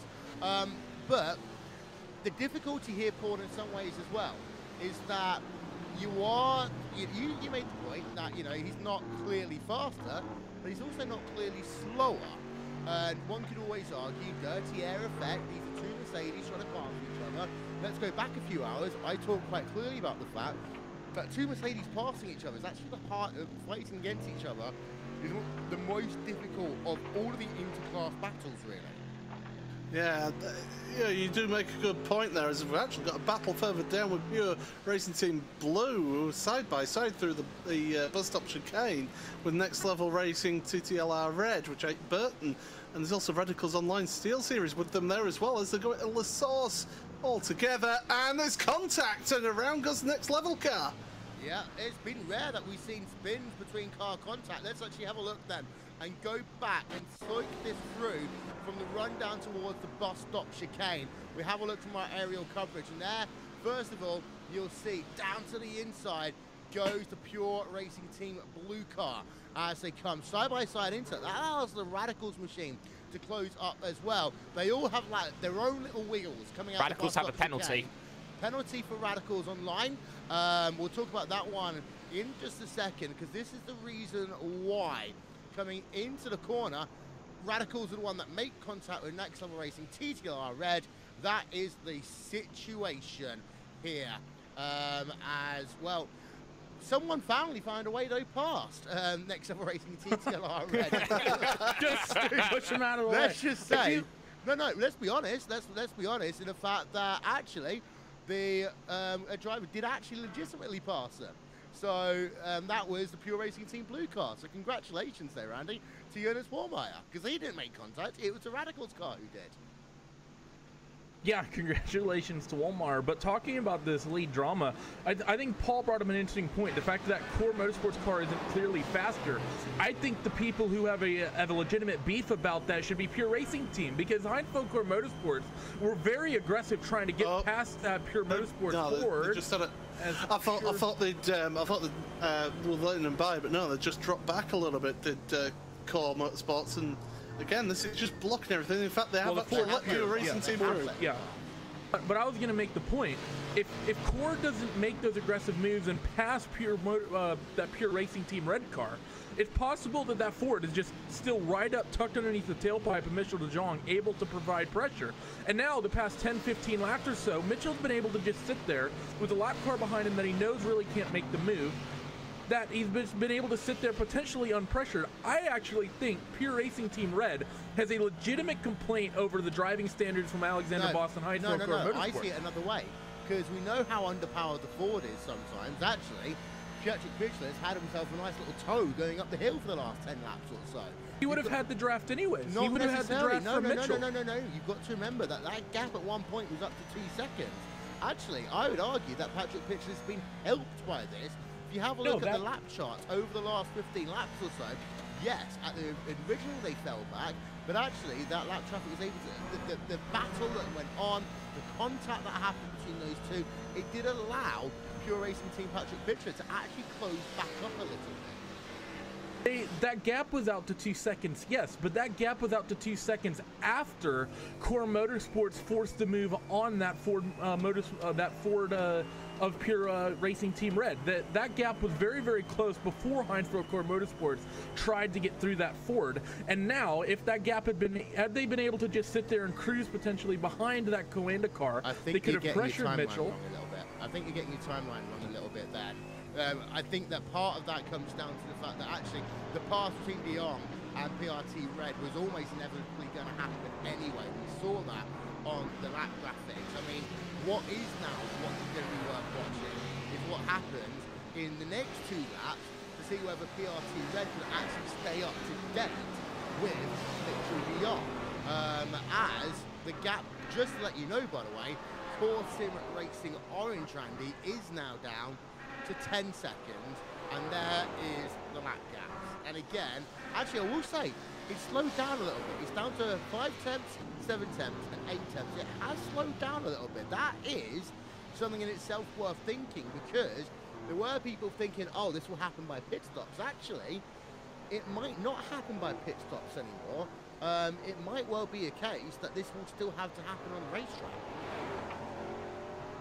I don't know. It's gonna be interesting to see what happens. We should be seeing pit stop fairly soon, though. Got 10 minutes till we get to the top of the hour and have 1 hour left to go. We're expecting Pure Racing Team to likely be the first to come down pit lane, and potentially Mitchell de Jong and Coanda Sinsport, depending how much fuel they put in that car. Yeah. 1 hour, 8 minutes to go in this motor race, guys. What is gonna have to happen next? Pure Racing Team Red are still within that 1 second. Let's go on board with them for the moment. Give you an update on other battles that are happening. We have actually got Power Led One, Radicals Online Steel Series on pit road. Paul, is that the one that has the penalty?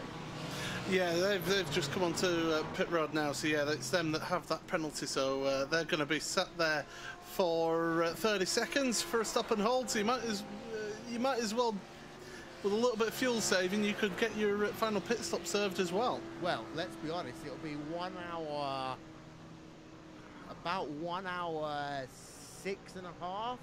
Something like that, yeah. About 1 hour, well, it'll be about 1 hour 5. 1 hour 6 by the time they actually come out of pit road. Yeah, you need to fuel save a lap, but that's actually probably the worst time ever. I mean, it's never a good time to have a penalty, but to have to serve your penalty when you're that close to your final pit stop, it's going to make their life very difficult now.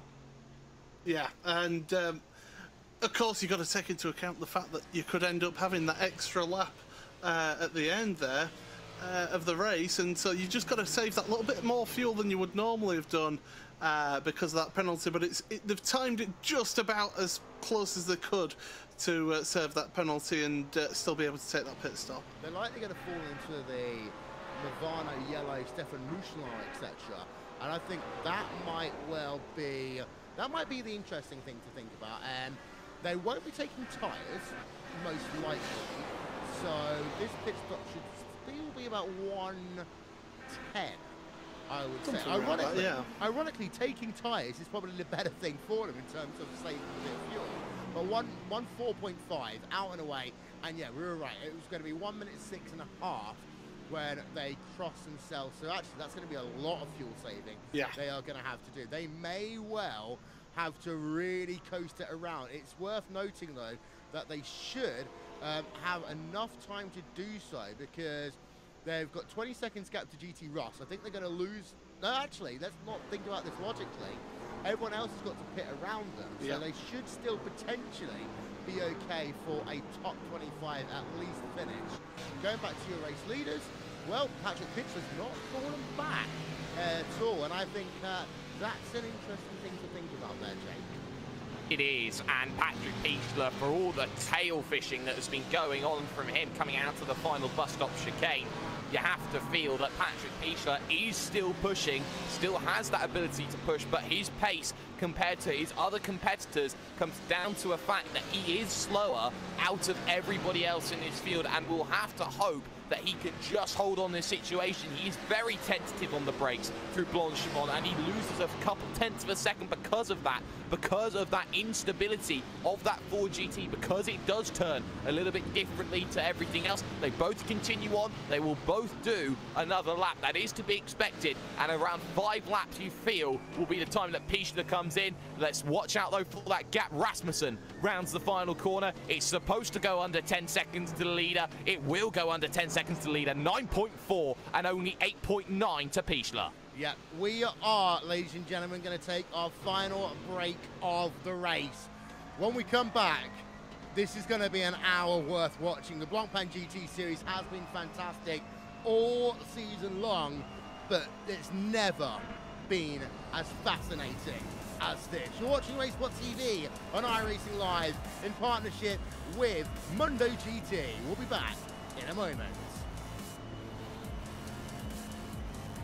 Introducing a whole new form of racing to the best online racing simulation in the world. This is Dirt Racing on iRacing.com. Race online at some of America's most legendary dirt tracks, including Eldora and Williams Grove. iRacing is the premier online racing game featuring NASCAR, IndyCar, sports cars, and now World of Outlaws, the leading sanctioning body for dirt racing. iRacing is easy to use and features a centralized ranking system to make sure you have the best experience at any skill level. With a massive inventory of high-precision laser scan tracks and cars with an unmatched dedication to quality and detail, iRacing gives you the most authentic online racing experience available. Thanks to iRacing's dynamic track system, developed specifically for dirt racing, tracks change over the course of a race, just like your favorite dirt track on a Friday or Saturday night. From a slick racing groove all the way up to the cushion, iRacing's dirt tracks deliver non-stop racing action. Partnered with the World of Outlaws, iRacing is your source for the most authentic dirt racing experience available, featuring 4 brand new tracks and 11 new cars, including street stocks, Legends cars, late models, NASCAR trucks, winged and non-winged sprint cars, with much more on the way. Join the Dirt Revolution on iRacing.com and start slinging mud today.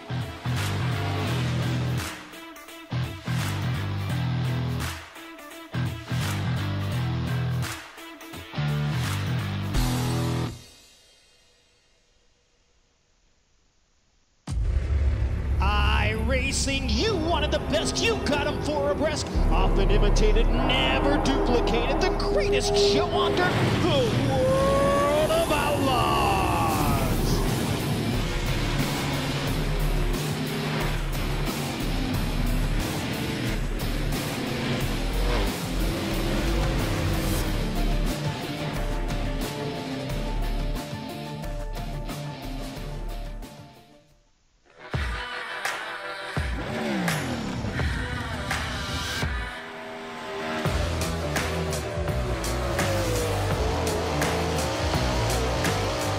Hey guys, Christopher Bell here. As you guys know, iRacing is coming out with dirt, and it's been a long time coming. So I'm here today to kind of show you around the sprint cars and hopefully give you some insight for whenever you first drive it.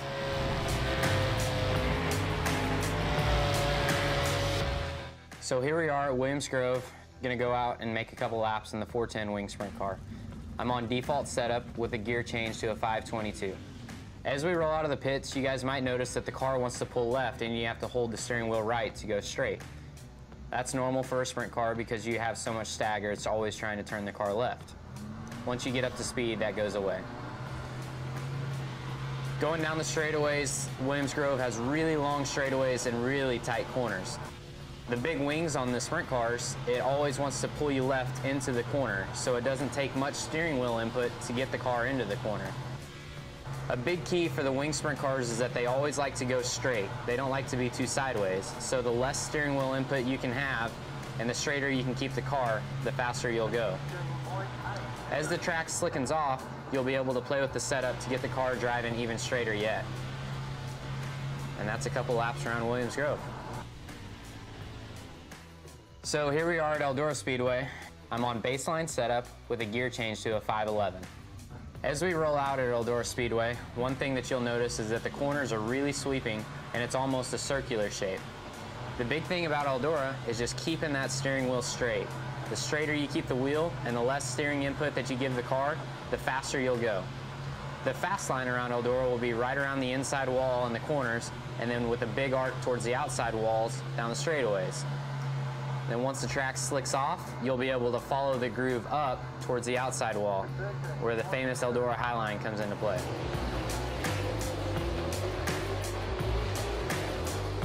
So now we're at Volusia Speedway Park with the 410 wing sprint car. I'm on baseline setup with a 511 gear, the same as what we ran at Eldora. Whenever you roll out on the racetrack, you'll notice that Volusia is similar to Eldora. They have long sweeping corners, and it's kind of circular in shape. At Volusia, whenever the track is fast, you'll want to be right down against the concrete wall in the corners with a nice big arc down the straightaway. Whenever the track starts to slicken up, you'll be able to follow the groove up higher and higher. Whenever you get into turns 3 and 4 though, the groove might get up onto the shelf, which is the flatter section of the racetrack. And then it becomes very difficult to exit turn 4 without getting into the wall. And that's just one of the characteristics of Volusia Speedway Park. Hope you guys have fun.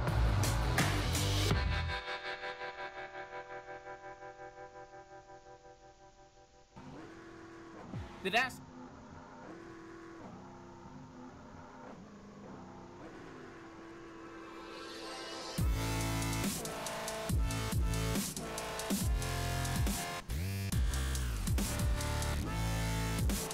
Into the last 58 minutes then of the 6 hours as far.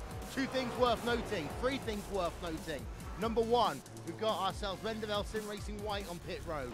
Number 2, Patrick Pitchler is now right on the rear of Mitchell de Jong and may well actually be looking for the race lead in the next half a lap or so.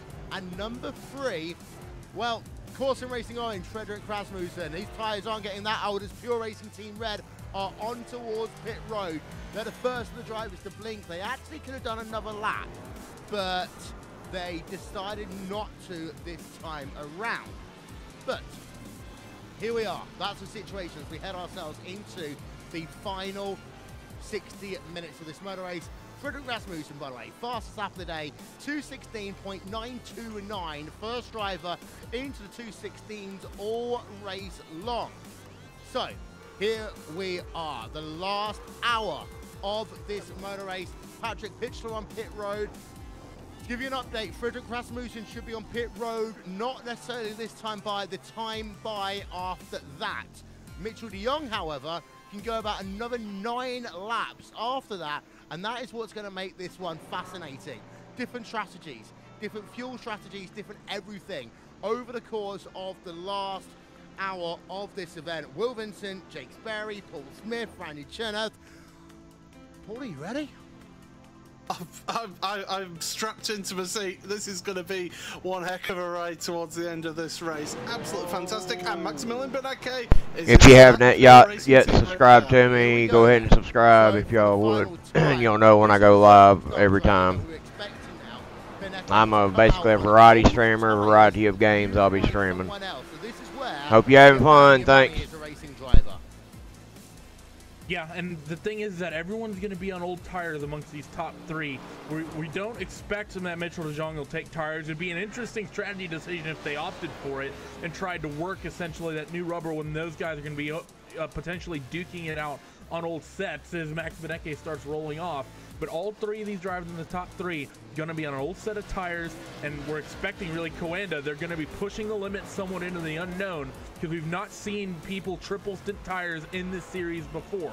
How will that Mercedes hold up? We've never even really seen the Mercedes double stinted until before today. This is going to be unknown territory, I think, if they push for 3. Right, in the meanwhile, 2:16.929 last time by for Freddie Rasmussen. He will come on towards pit road next lap, most likely. But he's coming in now. He's in now. So, Jake, we avoid the situation when we talk about just how close Frederick Rasmussen will get to Coanda Sim Sports. But now, the next minute and a half, 2 minutes, are going to be so important for Corson Racing Orange. And it will be a case now of Frederick Rasmussen just having to make sure he gets everything right. Everything right, and the sirens are sounding here at Spa-Francorchamps. Everything and a little bit more is just going off in the ears, because now it's down to how quick can Pure Racing Team Red go. They managed to get out in front of Jim Racing Black. That's a very, very crucial point for Maximilian Beneke. He didn't have to negotiate Mikko Melkala in that situation for the Jim team. Now rounding Stavolo, looking for corner Paul Frere. Right now you feel Beneke, it comes down to a sprint between him and Rasmussen. Rasmussen looking for his box, and now the timer will soon commence. Yep, so there is Beneke. That's the important thing Jake just mentioned, ahead of Jim Racing Black. There is the number 1 Coanda Sim Sports car. There is the number 8 Coanda Sim Sports car who currently leads this motor race. But there is Frederick Rasmussen. He is on pit road then. He should only be there for about another 30 seconds, and then he will be unleashed on his way.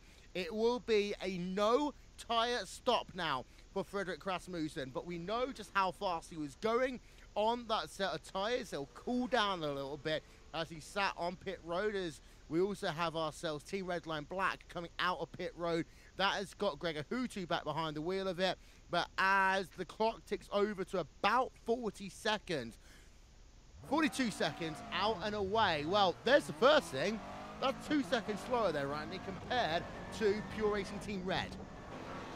That may have just been a little bit of safety fuel going into the tank there. Maybe somewhat unsure about exactly how many laps is going to follow. Could be in a sort of weird place where they could maybe go a lap extra, maybe not, depending who's leading when. So they may put a little bit of banker fuel in the tank, which is always a good choice in my opinion. Could hurt them slightly if the two cars in front of them push it right to the ragged limit. And actually, did they beat out Pure Racing Team? No, they did not. However, Pure Racing Team not that far up the road. They're on the same bit of straightaway on the run into Ravage. Well, okay, 5.1 seconds then is the difference between Pure Racing Team Red and Core Sim Racing Orange. Let's call it 0.8 of a second a lap. That is going to be then close to the half-hour mark there, Paul, that we're going to see these two come close together. So, actually, no, it'll be closer to about the 40-minute mark that we're likely going to see these two come together. The interesting situation is now Coanda Sim Sports, because the race lead could be taken away in the pit stop sequence from Coanda to the Core Sim Racing Orange team. The reason for that is it's going to be about 8 laps before Mitchell de Jong comes on towards pit road. And well, 8 laps, that equates to, let's say, 17, 18 minutes. That means he'll come on towards pit road with 34 minutes remaining in the race. I think you now have to risk it. I think you do have to risk it. And you do have to go, no tyres, short fuel. That's the only way you can win this motor race. Just purely because of the fact that Core Sim Racing Orange were able to get within 5.5 seconds before the pit stop of the race leading VRS Coanda SimSport car, you can't take tyres. Yes, they're going to be taking less fuel, so therefore they're going to be on pit road for a short amount of time. But if you put those tyres on, you're just gifting that place to them. And I don't believe that they would have the pace to be able to get back past Fredrik Rasmussen. What we need to do is keep an eye out on the lap time when Freddie Rasmussen does a full lap and see what's happening there. Just to let you know, Alexander Voss has found someone new to fight with, and guess what? It's another Pure Racing Team car, Jake. It is, and well, you just can't write the script sometimes here in this series. And well, when you battle and you battle and you battle, this is very crucial though, because right now, on current set conditions, this is technically for the top 10 that Alexander Voss needs to make the move on Daniel Schueck, and Schueck has the widest vehicle in the world, as we have understood. Maybe apart from Jared Filsell, but maybe the second widest vehicle in the world. Certainly the widest for GT, but for Daniel Schueck, it's defend for your life. There is a lot more than just this position at stake. There is pride in the German teams. Okay then, so let's ride on board with Alexander Voss as he works himself down the hill. Well, we've had a lot of airtime for Core Motorsports when arguably in other circumstances they may not have had today. They've not had the best performance, this duo of Alexander Voss and Niels Koch, but actually up the hill, this is almost going to be academic now for Alexander Voss. He's just going to move that car to the left-hand side as they head themselves towards the Lecombe complex. Actually, I take that back. The last acceleration phase there did favour the Ford GT, as that's going to be wide. And again, you've got to think about these incident point limits. And I think Alexander Voss is probably a lot closer than he would want to be with 50 minutes remaining, Paul. And you know what? That was just a little bit of a shoulder, you know, a little bit of hit check, something like that, just to say, no, I'm having this position, thank you very much.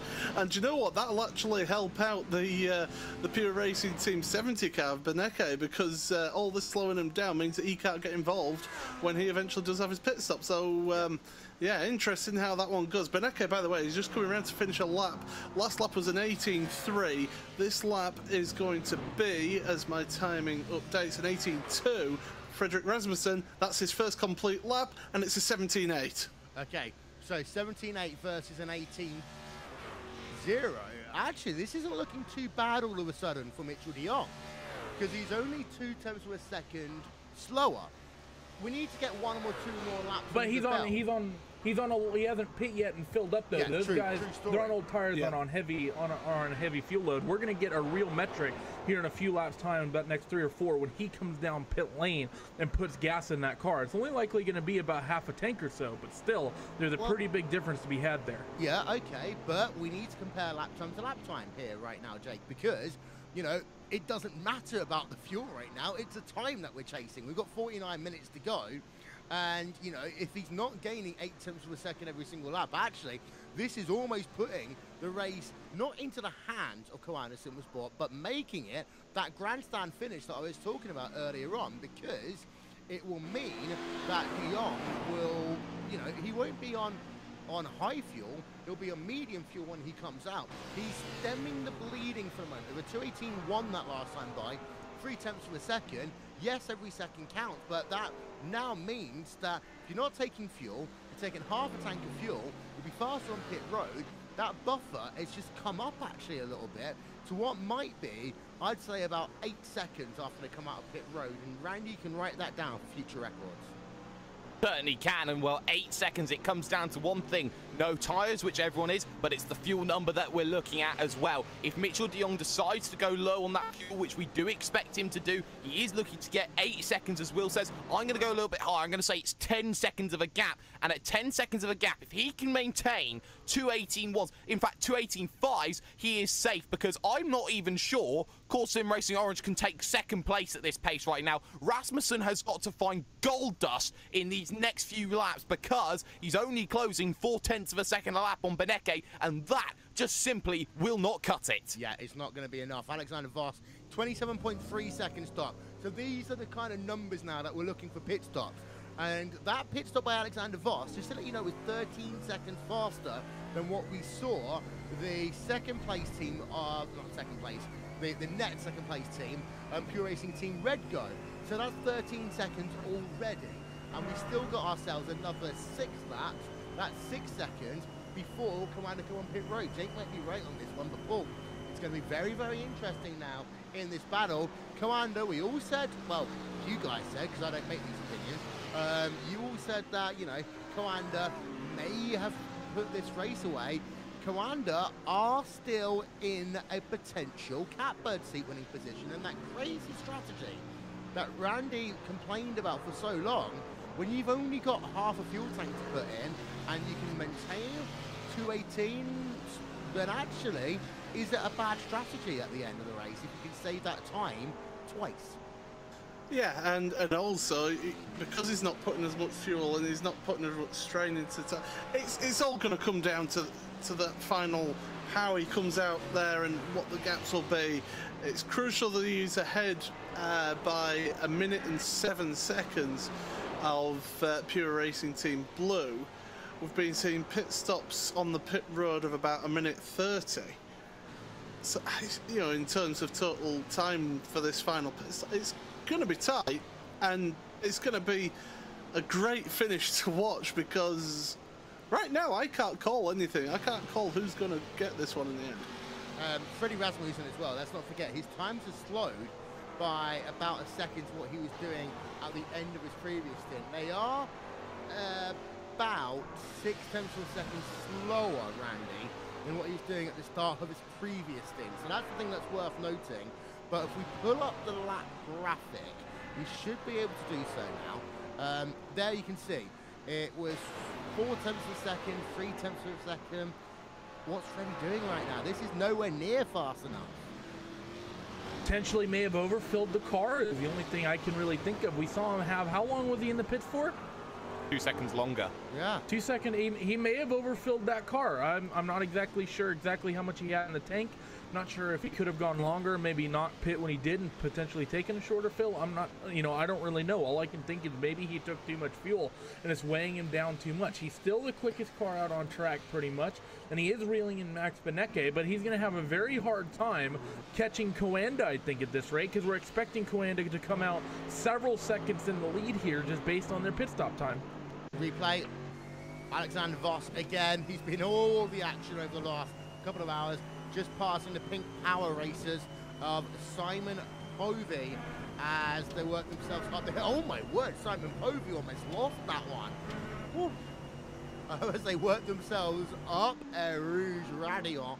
I want to get another look at that one on board with Simon Povey, because that was just a little bit on the scary side.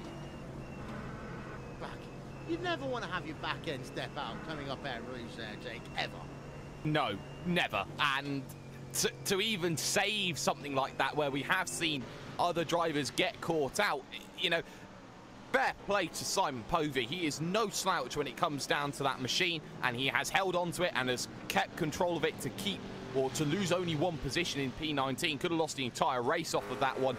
That's a scary one, and you don't like to see those very often. Yeah, but he's also got someone behind him who wants to take P19 away. That's Gregor Hutu, Team Red Dome Black, who last time by was 1.2 seconds faster than the Pink Power Racers car. So starting to unravel a little bit for Simon Povey. He's actually likely to keep 20th place at this point there, Jake, because then Jonathan Fuller in Phoenix Motorsport is a further 8 seconds behind, but Gregor Hutu does look almost academic that he'll get past in the next lap or so.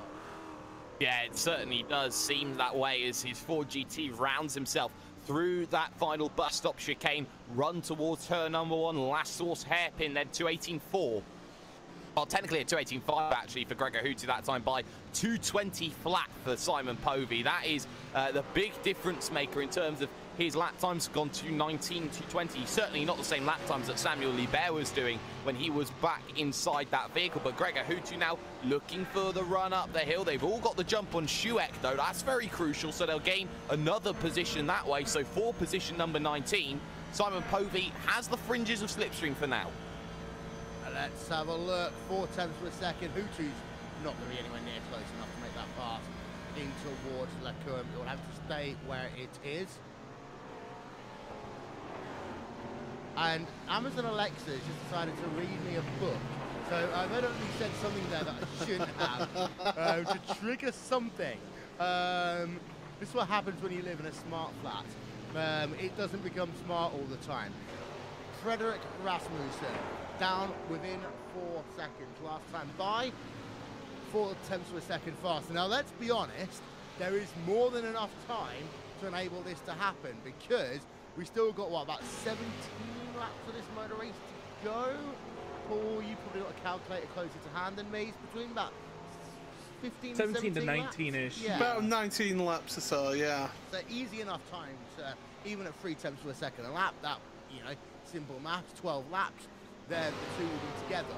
Frederick Rasmussen, of course, has the straight line speed advantage. That will give him the favour over Maximilian Benecke. I still think Corson Racing Orange can take second place away. The joker here is going to be that driver of one and only Mr. Mitchell de Jong. That is, I think, where it's going to be interesting. And it's going to just give you an update. We have lost Gale Force Racing. Now, they had a second penalty earlier on today, Paul. So whether or not they've had to park the car, they crashed the car, they've been told to park the car, they are classified now as out of the race and in 33rd place. They were speeding down pit road as well, I could tell you that. So I think they've had enough for the day. They were doing about 130 miles an hour down the first part of pit road when they came into the pits. So yeah, I think they've decided that, yeah, it's not been our day, let's just park it up. Odox Motorsports, for some strange reason, are currently in the number 94 machine. Something very weird that's happened there, actually. I take that back. I take it back completely. It's showing a 39th car in our statistics for no reason, but it's actually the pace car. Technology doesn't always work the way we want it to. That's the second time I said just ask Alexa. In 5 minutes. You say that again. But the interesting situation, the lap time last time by, Anderson Sport was the slowest of your top 3 drivers. It's 2:18.11 for third place Corson Racing Orange, 2:18.12 for Maximilian Benecke in the Pure Racing Team Red car, and it was 2:18.5 for Coanda Sim Sports. Interesting food for thought there, Jake.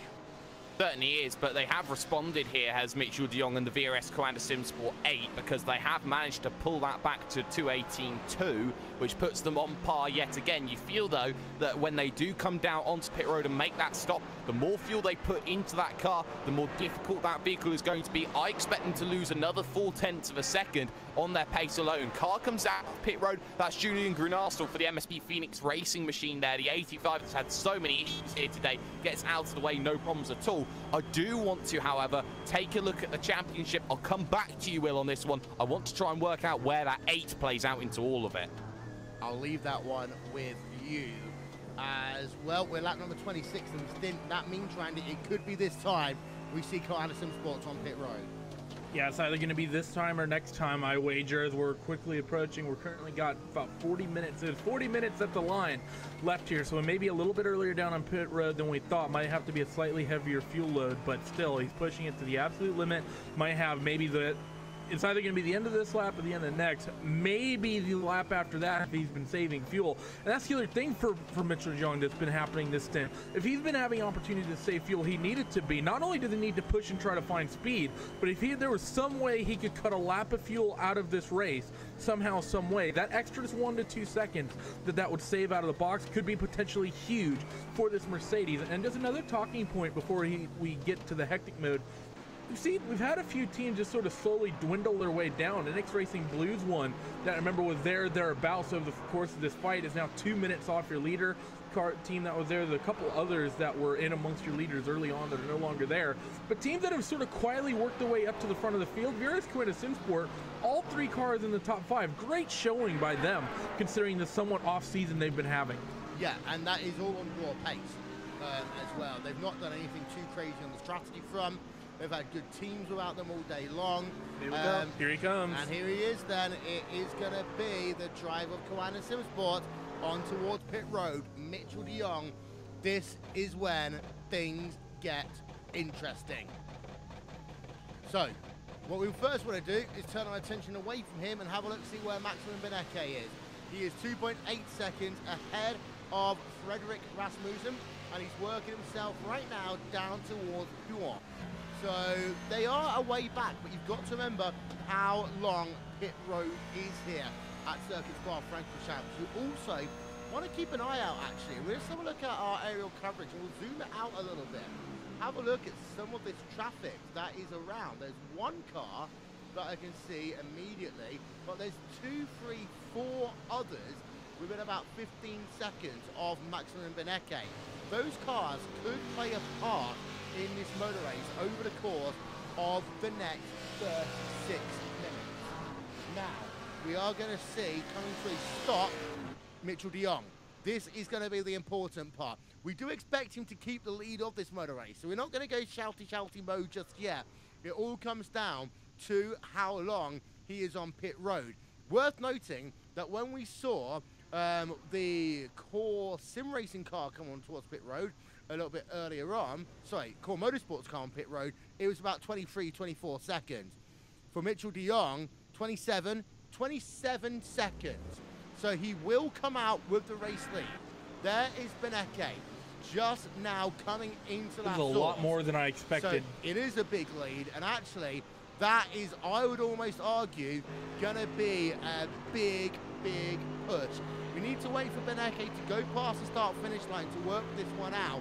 It will come down on our screens in about the next 20 seconds or so. It is showing as 16.7 seconds. Now, 14 seconds. It will just adjust itself. 15 seconds, 14 seconds. That's going to be a very tough ask for Freddie Rasmussen to actually get the win of this motor race. But we need to keep an eye, Jake, actually. Not now on that gap of 14-ish seconds. It is a case of how slow is the first hot lap going to be for Mitchell de Jong. That's the figure we need to know. It certainly is. Talk about the championship as well. If things stay like this, I reckon Core Sim Racing take a 22-ish point lead into the final race of the season, which means basically if they crash out of that race, it's game over for them at the Nürburgring, but otherwise the championship would rest very much in their hands for that Koala Sim Sport 8 they will become the main title rivals here. And remember, Will, this is the vehicle that got themselves #1 in qualification for this series. Wasn't even part of this series last year. Mitchell de Jong and co have brought themselves back into it with this run at Spa. It is worth looking at the gap. Mitchell de Jong, it's worth looking at his times as well. I did say about 0.4 of a second. We're looking at depreciation values in terms of his pace. This is crucial though compared to him and Maximilian Benecke, because Benecke needs to push as well. They're currently 11th in the championship, looking to gain 5 or 6 places. Yeah, so there's lots of interesting things going on here. Of course, we talk about the championship, we also talk Paul, about prizes. There is big money at stake here for winning the championship, coming second, coming third. You know, there are points, sorry, there are iRacing credit points on offer. There is real cash on offer as well. Absolutely, and this is what they're all fighting it out for. And to be able to get yourself into that top 3 teams with the result possibly that will happen today for VRS Quinta SimSport is absolutely just absolutely golden for them. But there's still 33 minutes left. You know, anything could happen in this motor race yet, and this is the intriguing thing. Fred Rasmussen, that last lap, took 0.4 of a second out of Pure Racing Team in second place, so he's still on a bit of a charge, but he's not going quite as much as he was before. But then again, of course, they didn't have Max Benecke behind the wheel in the stint before, so this is all going to get a little bit tense for that second place. I just think once we get to the end of this lap, we will know where we stand. No, and I will say already, that gap's come down by about a second. I can tell you for a fact that gap has come down by about a second this lap. We are on board with Coanda SimSports in that number 8 machine, heading himself through Huon. And if you're wondering if there's any other battles going on, I will say the closest battle we have is between Jake Burton and Joni Tormana. This is for 11th, but actually Tormana is past Jake Burton, and that's nothing happening there. Team Redline Black trying to close down Heightenfeld Core Motorsports, Alexander Voss. That's at 0.7 of a second. We'll keep getting themselves more screen time late here. Yeah. So we'll keep an eye out on that one. So the last lap time showing at 3:26. That is the out lap then for Mitchell de Jong. Now it's a case of finding out what an actual hot lap is for de Jong. And let's not forget, this is a Rallycross driver, so he's used to driving cars in unopportune conditions. He has a little bit of oversteer through the centre of Blanchimont, but that's all going to be okay for him for the time being, slowing it down into the bus stop chicane. Let's get a look at the lap time as he comes past the start-finish line. It will show now on your screen at the bottom. His best lap of the day, 2:17.505. The number we've been waiting for, 2:18.7.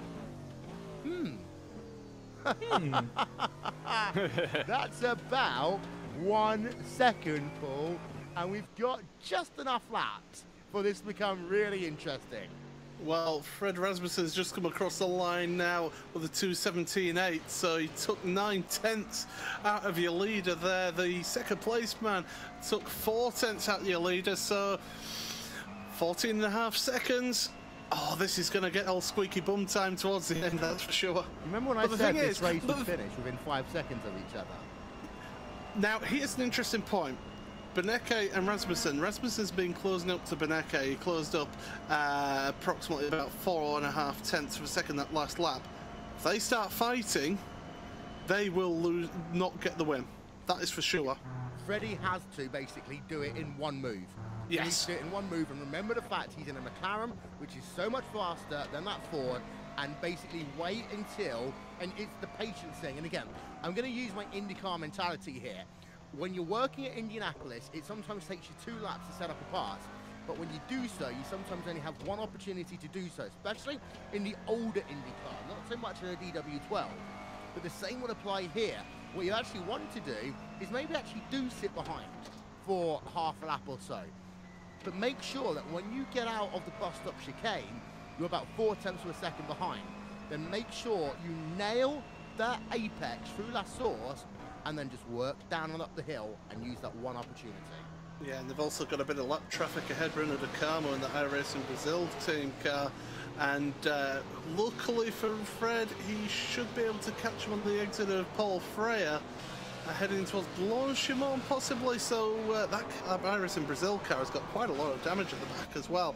But here comes Fred, using a little bit of draft as well, so that'll just help him pick up a little bit of speed there as well, heading through towards Blanchimont.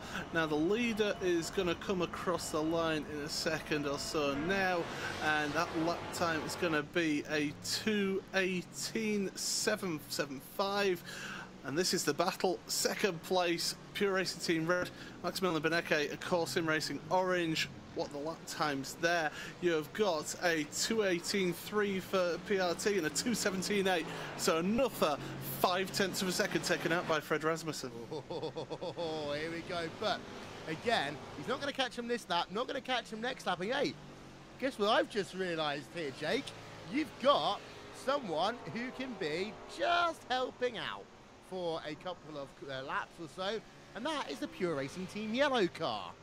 Oh, absolutely. And well, now you talk about pack mentality. Schueck has the ability to hold up Frederick Rasmussen, but at what cost, Will? Because that Pure Racing Team Yellow machine can't hold up that machine for too much longer of Frederick Rasmussen due to the iRacing stipulations of blue flag rules. Would have to let that vehicle pass, otherwise get a message, or otherwise get a massive, massive penalty and lose all credibility. I have actually... thinking game theory, if you're Pure Racing Team Red, is it maybe beneficial to let Frederick go easily when it gets to you and then try to reel in Mitchell and then pounce on him with the old tires deep into this race? Maybe, you know, I think if you're Max Benecke, you're probably looking at Fred, realizing you're probably not going to be able to defend from him. He's quick enough, and that McLaren, excuse me, is so quick in a straight line that you may not be able to make that move stick. If you're Max Benecke, do you maybe think that you're better off trying to take the fight somehow to Mitchell de Jong rather than trying to fight with Fred Rasmussen? Gap is down. Let's give you an update. Gap is down to 12 seconds. Now, here's the question, Randy. Will these tyres fall off a cliff for Mitchell de Jong?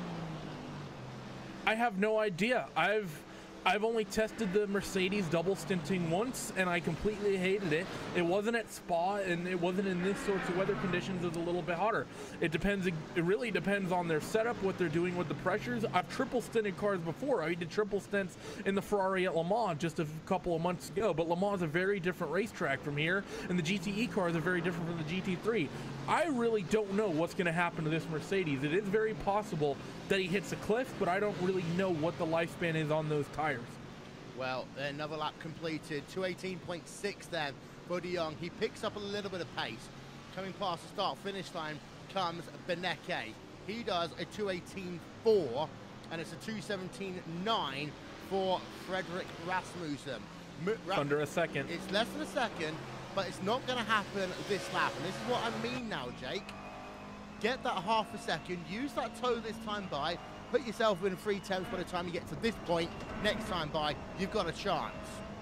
Yeah, you certainly do have a chance, and now Rasmussen needs to work on that draft, needs to close in Benecke, but Benecke's got Schueck as his little bit of safety in front of him, knows that he'll have to get past at some stage if he gets too close and Schueck gets too slow. Schueck is running 18.8s here. That's good enough right now for Benecke to close up at just enough, but they are all going to be tripping over each other right now, Will, when they get to the bus stop chicane. I don't know how Rasmussen's going to get past both of them at the same time. He has really got himself bit between the teeth. Well, the first thing that needs to happen is that the yellow Pure Racing Team car needs to move out the way. I would say by the time they get to Blanchimont. It's as simple as that. Race Control have been very good here today at helping to enforce this message. This is that one time when you've really got to enforce that message, because there's a double thing here. Something goes wrong, you can blame the team game as well. We're on board with Frederick Rasmussen, and I would expect, I mean, if you're in a yellow car, there's no one around you right now. Just move to the right-hand side of the racetrack, and you can allow everyone to go past. That will be the sportsman thing to do, because they are both clearly within 1 second, and now they head themselves to the fastest part of the racetrack. This is where things can ultimately get very scary very quickly. The gap then between Pure Racing Team Red and Corsim Racing Orange is 0.4 of a second. This is exactly where Rasmussen wants to be in terms of time, but he is still potentially worried about what's going to happen in terms of track positioning. as well. Out of the way he goes then. Goes the yellow car, allowing the red Pure Racing team car and Rasmussen to have this fight to themselves. You don't really necessarily want to make a move, but he's going to allow him to. That's the flashing of the lights there. That is exactly what you were talking about, Randy. Allow the two to work together to go and fight Coanda. That now really makes this race fun for the last couple of laps. And actually, very good heads-up thinking, just as you were saying. Phenomenal racing by Max Benecke. I think this is great because now he can just sit in behind Frederick Rasmussen and work the slipstream as they try to reel in Coanda SimSport. Talking about Coanda SimSport, though, it's almost the opposite of what we're getting from that battle for second and, well, that we had for second and third. If you look behind Coanda SimSport, they're currently leading, and if you look just behind, you have Heinz-Fair Core Motorsport with Alexander Voss and Gregor Hutu and Team Redline Black.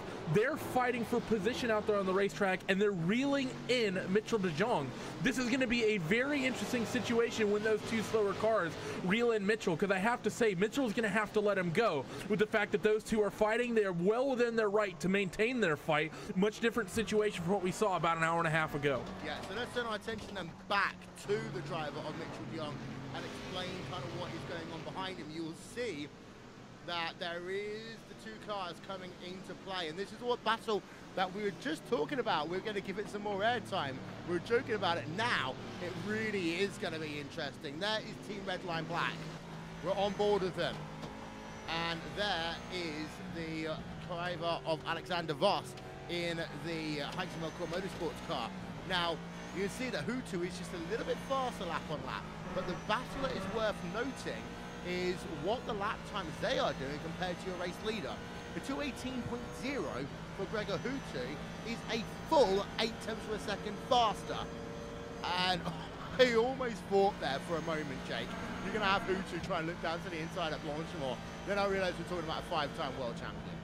You are talking about that he's in the same team as Max Verstappen, who is the master of around the outside at Blanchimont. So in terms of that, Gregor Hutu is a little hot under the collar at P17, P16. Looking at that battle ahead going on, I don't think they are going to be able to catch Richard Hamstead in front of them, those two. But if they do catch Mitchell de Jong, which I do think they are going to do, there is a lot to be looked at. Fredrik Rasmussen, 2:17.8. That time was a 2:18.6. It's 0.8 of a second a lap from Fredrik Rasmussen to close that down, and I'm not sure 0.8 is enough here. A second maybe, yes. 0.8, no, it's close, but I don't think it works. It's on the cusp. That extra lap is going to be so important all of a sudden here, Andy.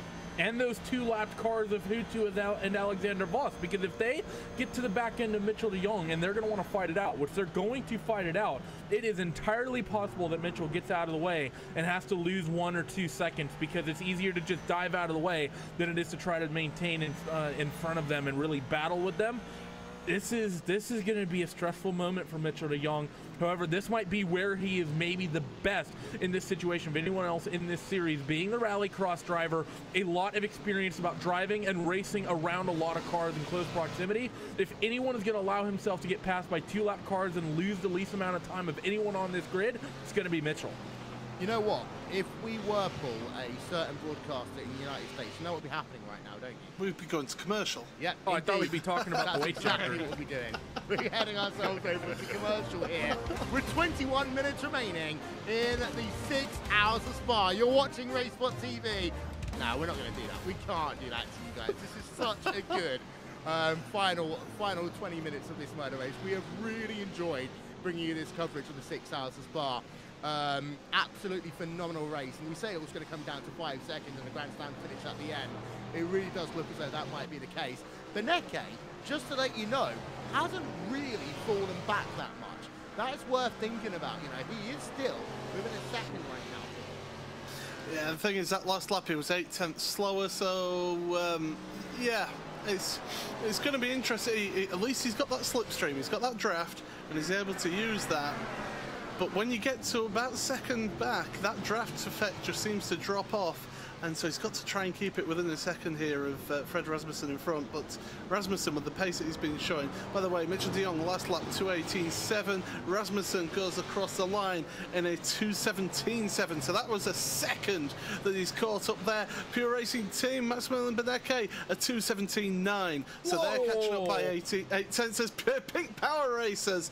That was a bit of heart-in-mouth moment there for Frederick Rasmussen. Can you just see how Benecke is going to be really angry here because he's just basically had his motor race come to an end because up the hill, I mean, actually, he might be all right.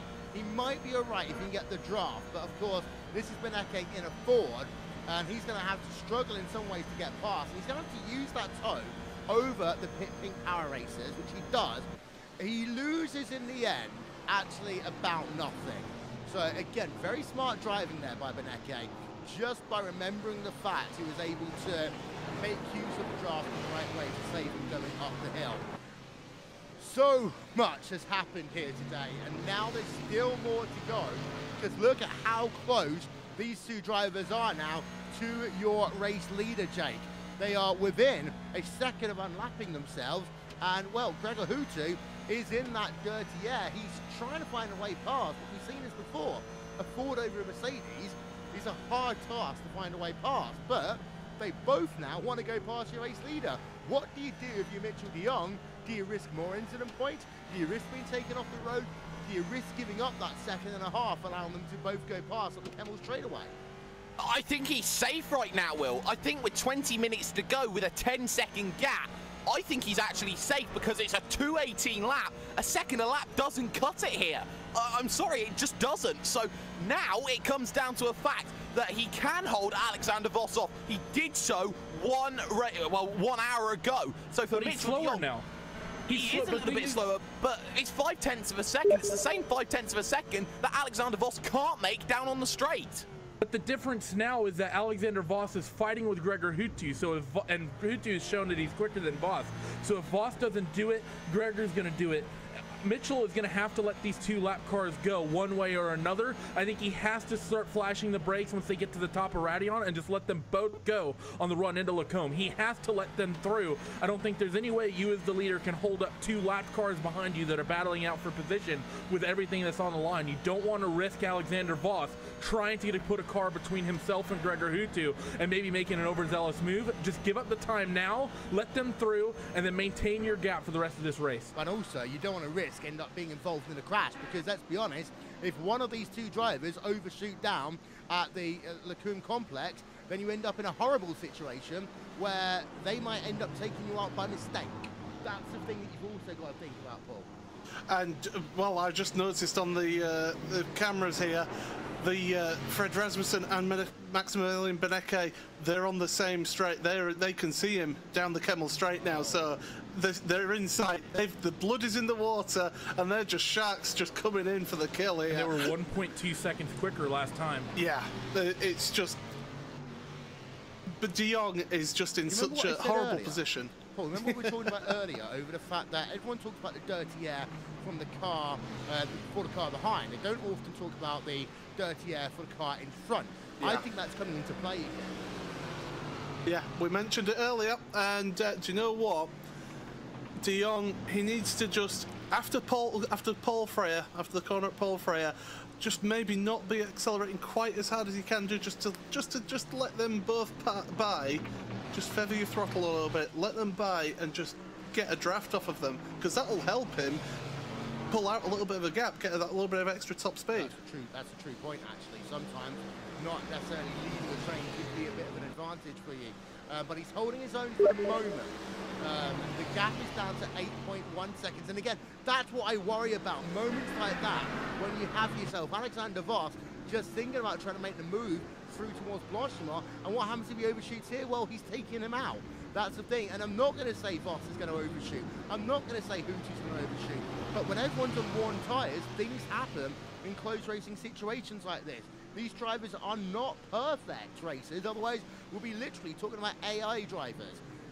Down to 8 seconds is the gap now between Koanda SimSports and Core Sim Racing Orange with 15 minutes to go in the 6 hours of Spa here on Racebot TV and Mundo GT. What a race this has been. Our friends over at Mundo GT are still going on, so you can check that one out either now or after the race, should you choose to do so. Let's have a look. No intention then of De Jong moving out of the way, or no intention of Alexander Vos, but there's the thing that we just talked about as well. They are on the same straightaway. Your top 3 drivers now. Let's check in very quickly with our Spanish commentator. Que va a ser Koanda contra Core Sim Racing Orange al final, y se parece que las puede ganar Koanda después de dar una lección de estrategia de esas que hacen historia. Yo cada vez lo tengo menos claro, porque 7 vueltas, 8 segundos, súmale los 2 doblados que hay de por medio. Yo lo único que tengo claro ya es que, salvo milagro, Beneke lo tiene todo perdido, porque ya ha perdido el rebufo de Rasmussen. Aunque él por su cuenta sigue haciendo 18 fajos, no va a llegar, porque haciendo 18 fajos no llegas, tienes que hacer 17 medio, pues como ojo, casi. Espérate, le metía al coche, le ha intentado lanzar el coche. Well, we've still got many things happening on track. There is the situation you see, P1 and P2. I heard them getting excited in the Mundo GT booth, and well, I think this has still got to do with the Gregor Houtu situation, because Vos took a peek. Really yeah, Vos took a tiny little peek there, and that's the thing.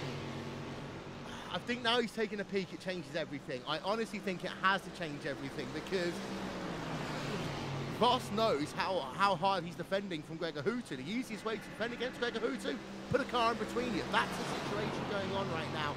Race control, I feel so bad for them right now. If they're going to have to make a call on this one, because they can't say you can't overtake. I mean, what are they going to say? Drop back 3 seconds and carry on again? Well, then P2 and P3 will come into play before you know it. Gap up the line, 6.5 seconds. Mitchell de Jong, a 219.1 to a 217.6. 1.5 seconds. Paul, this changes everything. Certainly does, and he's losing too much time now by being determined to stay ahead of them.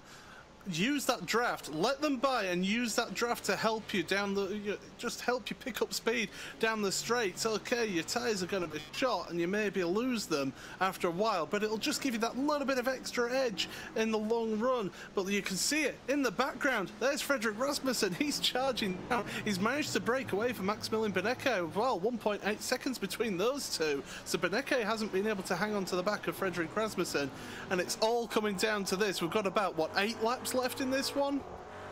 8 laps. Well, with the extra lap, I think we're going to be about 7 laps as it stands right now. But the thing is that with gap is now close enough that we will have this grandstand finish that we were talking about. 5 seconds will be the gap at the line, so to say here, Jake. And well, we said that this was going to be a good 6-hour race. This really is one for the ages. I think this race right now has defined the Blancpain GT series. It certainly has, and it's a curious case of Schrodinger's overtake between De Jong and Alexander Vos. Vos needed to get past De Jong needed to get past Vos, and now they are pretty much stuck again. A little look from Vos down towards the inside there of Mitchell de Jong, but de Jong was having absolutely none of it there into Stavelo. So now Rasmussen can almost see him coming out to Stavelo now with the grandstand finish that is going to be happening. Now there is no choice for Mitchell de Jong. He cannot let either of those two go past him now, and he knows that he's got 2 assailants working against him with the run of Frederick Rasmussen just behind him and going to close in the final few laps. Well, the thing that's going to matter even more is you saw just how aggressive there the driver Alexander Vos was. He was weaving to the left, looking to the right as they headed themselves through towards Blanchemont, and just checking as well to make sure there's not going to be anyone else closing up to this battle. There isn't going to be. The gap 5.3 seconds at the line. 5.1 second at the line, actually, between these two drivers. And, well, we think now it's going to be 5 laps plus 1 to go. Max, maybe even 5. It will really come down to where the white flag will come out here, Paul. But this could mean, and I'm not saying this just to keep the viewers listening, this could well come down to a situation where it could happen down at the final corner of the final lap if it happens. Well, this is it. People have got to remember, yes, we're using the endurance layout here, but that finish line is after the bus stop chicane. Yes, we started it down the old endurance pits down towards Eau Rouge, but that finish line, the crucial finishing line, is after the bus stop chicane. It's only a short run from the bus stop to the finish line, so it's going to be crucial that if it does come down to a last lap move into that bus stop chicane, you got to make it stick, because any mistake through that bus stop and you could be just a sitting duck on the exit there.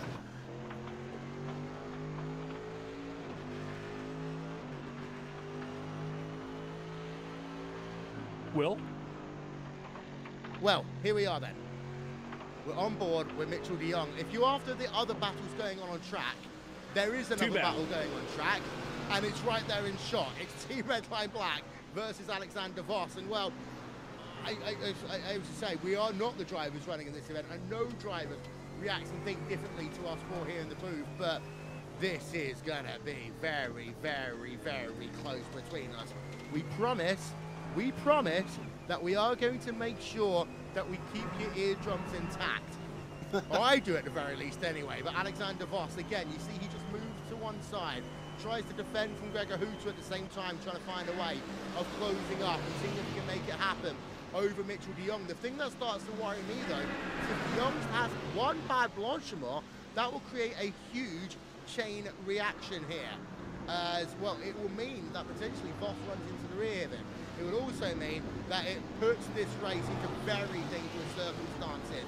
4.1 seconds is the gap as they head themselves past the start-finish line, and well, Paul, it's less than 4 seconds with 8 minutes to go.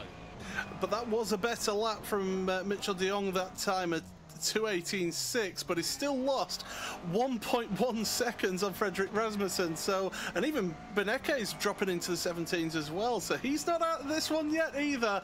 It's all coming down here. We've got 8 minutes remaining in this one. Oh no, just a little bit of a slide there on the exit of Radion over the top of the hill there. I just think that Mitchell de Jong's tyres have just cried enough. They've had enough of this race.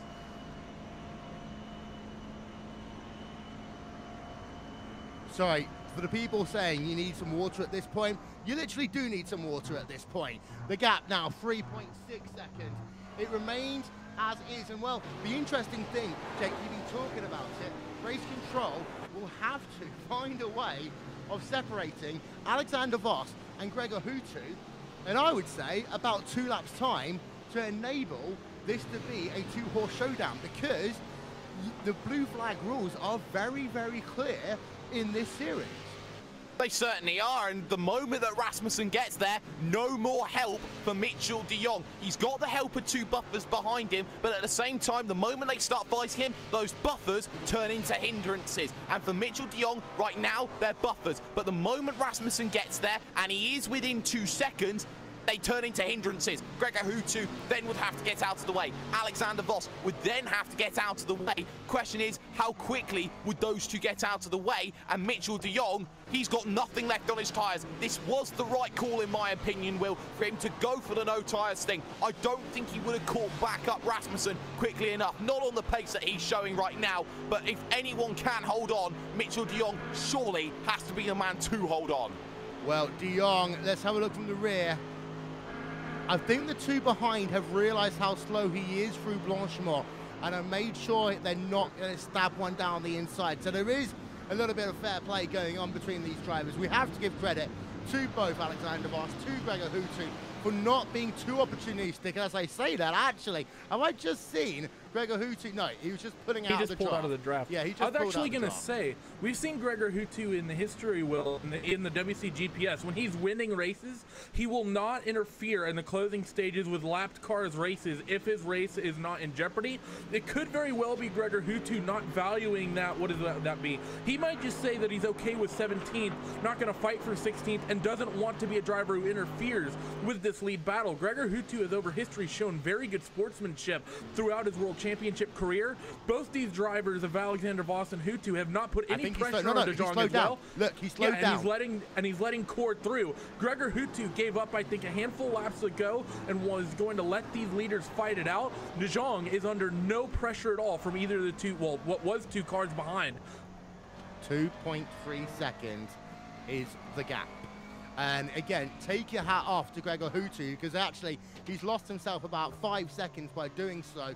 But actually, you know what, in the big scheme of things, Redline really aren't in it at all in this event. They are running down in P number 17, and actually Alexander Voss is likely to have to do the same at some point. Having a look at the gap, he's lost 2 seconds actually to Alexander Voss, so it's not as much as I thought initially there, but it was done very strategically as well, up the top of the hill, and now that puts pressure on Frederick Rasmussen, not on Frederick Rasmussen, it puts pressure on Alexander Voss in a moment's time. There's one extra little thing here that does come into play, Jake, and that will be the fact that the tow will start a tiny bit earlier for Rasmussen, because it's most likely that he'll get that tow this lap because of how close he is to that driver of Alexander Voss.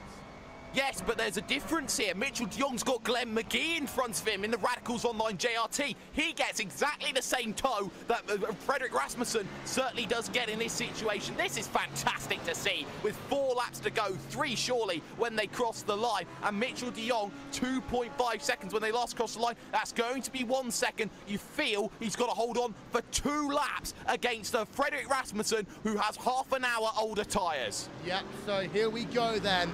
There are going to be 3 laps to go in this motor race, and we are going to get the white flag in 2 laps. No, this should be 2 to go. This should be 2 to go. 4 minutes left. Yes. 2 minute 15 lap time. There's 2 laps to go. Okay, so let's go aboard. Let's think about this one anyway, because we've got Frederick Rasmussen. He's flashing the light already. He's 1.1 seconds back right now. He knows he may only have a small handful of opportunities. The first thing he has to do is make sure he gets himself past Alexander Voss by the time they get to the end of this straightaway. Voss now has to let him go by, and you can see Voss, well, McGee's gone to the right-hand side and slowed down, but Frederick Rasmussen hasn't been able to get past Voss yet. Voss is still staying in the coattails. This won't be an issue immediately, because the dirty air is only now just going to start kicking in. But as soon as I would say that Corsim Racing orange car gets up to the Core Motorsports car, and this is going to be hard to commentate, you have to think about the fact that Frederick Rasmussen has the right now to have the attack. We're down to half a second. This clearly now is going to be a battle to the end of this motor race as they head themselves through towards Pouhon, and I would say right now, Paul, it has to be moved to the right-hand side immediately. Well, he's going to do something, and he does allow him to go past. Voss did actually flash his brake lights at Rasmussen, so he was always going to let him by, and here we go then. The battle is on, and you know what? I think Rasmussen has timed this to perfection as to how he's done this, and he's going to sit there and wait, I think. He doesn't have to make that move straight away. He can wait just a couple of corners before he makes that move. I would say that he should have waited until they come up the hill, but I think that the tyres are so bad on de Jong, it may well be an opportunity into the bus stop chicane. Look how much faster he is. He's almost having to get off the noisy pedal and able to do this. It might happen into the bus stop chicane, it might not. And it's not going to happen. The smart move being taken then by the driver of Frederick Rasmussen as they head themselves out the corner towards the start-finish line. The white flag is going to be out this time by. There is going to be 1 more lap to go. And for Frederick Rasmussen, he's not going to do it in towards La Source. He's going to wait until he has his maximum advantage, which will be as they come up the top of the hill. All you've got to do now is make sure you get the right momentum. Actually, lift off the gas a little bit earlier into Eau Rouge to make sure you're not running into the rear of the driver ahead of you when you come through Raidillon. But this now is going to potentially be the move for the motor race on the final lap.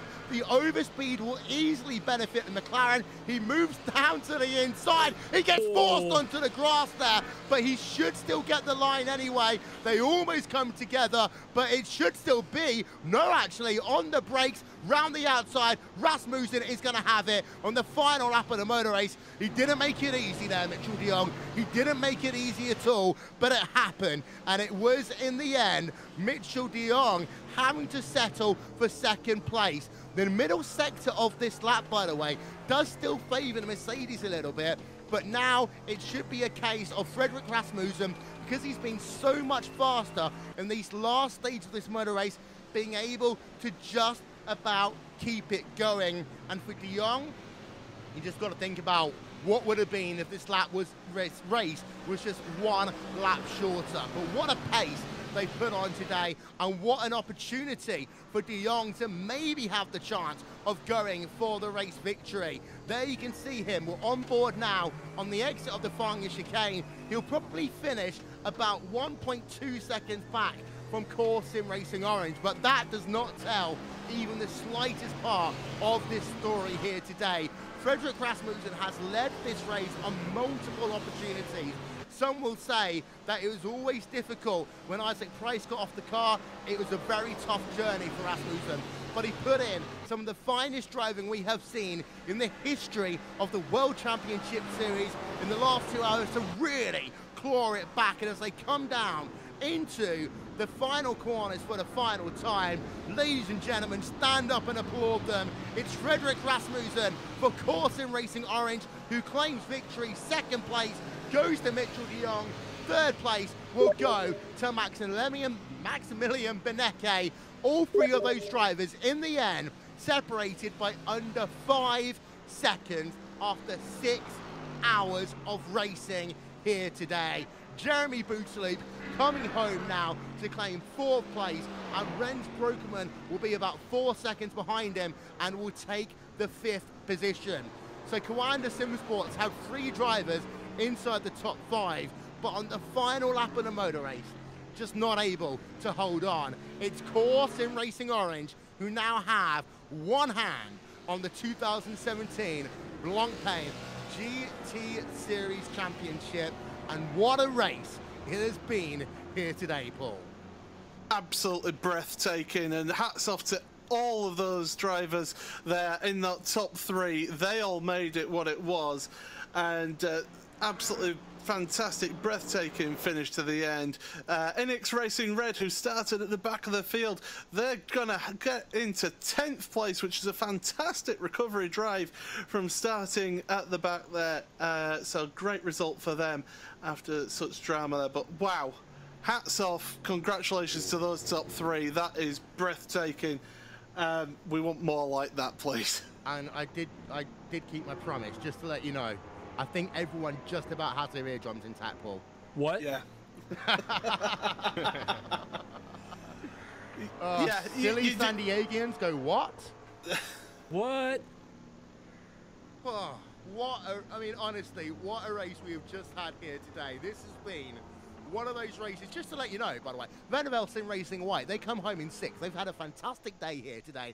And after they slid back a little bit early on, worked themselves back up into the top 10. Inex Racing Blue, they finish in the 7th place here. And a team, yes, they fell back on time, but they are able to get themselves a top 10 finish. Evolution Racing Team, continuing the Aussie grit we've seen all season long with P number 8. Pure Racing Team Blue in 9th. Inex Racing Red, running at your top 10. And again, Jake, the thing that gets me isn't just what we've seen at the front of the field. It's the fact that we've only had 7 retirees from a 39-car field in a 6-hour race. This is why the Blancpain GT Series is the best esport team series in the world, period. And I challenge anyone to disagree with me. Absolutely agree with you there, Will. Absolutely beautiful racing up and down this field with intrigue from first minute to last. And you have to feel that for that 24 with Fredrik Rasmussen, I believe this is a crowning moment. I believe this is the moment that does decide a championship. You talk about moments, Will, where you talk about a season and one moment stands out above everything else. You talk about it last season in the iRacing World Championship Grand Prix Series. Gregor Hutu runs out of fuel, Martin Kroenke takes the victory, and that was the momentum that he took in. You talk about last season when you talk about Silverstone here in Blancpain. You talk about the one tyre call that was made by Coanda that got themselves up to the top. You can even say that 2 times over with Spa when they had the technical issues and still came back for a top 10 finish. This is that same moment. Last lap pass, absolutely beautiful, fighting for 4 straight corners side by side, there or thereabouts. There is no other words to describe it. This is sim racing at its finest, and I challenge anyone to find a better race than this. Wow. Here we go.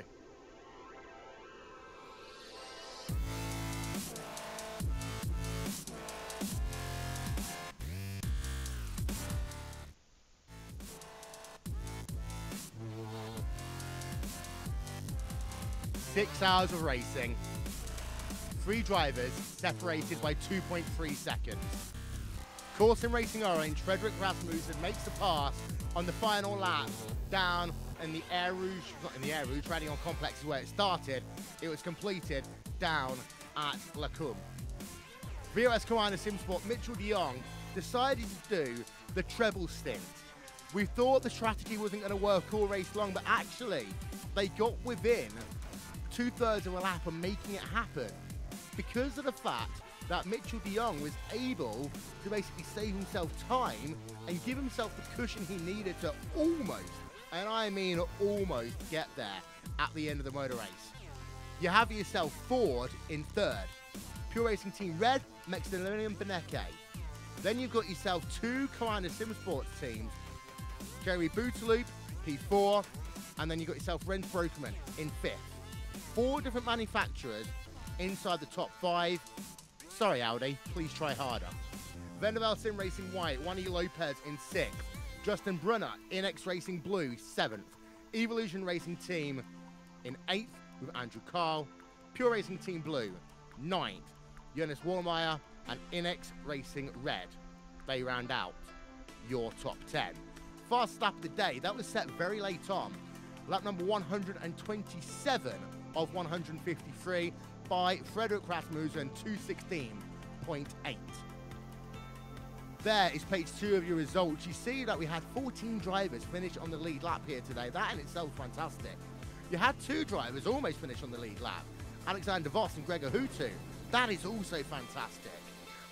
Then, of course, you've got yourselves a mixture still of McLarens, Mercedes, Fords. Still no Audis, unfortunately. They had a difficult day here today. The first Audi we are going to see is P number 23 for Thrustmaster Movano Red, Mario Bertolotti, coming home with Audi's best finish here today. Not a good day for the 4 rings. We also note the fact that over 30 drivers finished this motor race. 31, 32 in fact, technically classified as finishing this race using the 90% rule. Gale Force Sim Racing, they are the first team out. Evolution Racing Team out, as a team Red Line Green, and all 3 of the Odox Motorsports cars. Odox Motorsports, they're going to have some serious thinking to do after this event.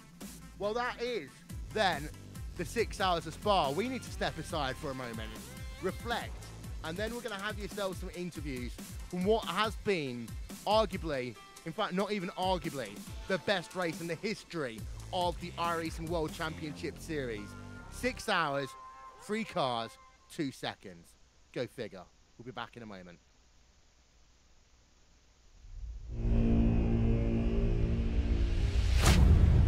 Get ready, going green. Green, green, green.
Buddy joined your channel.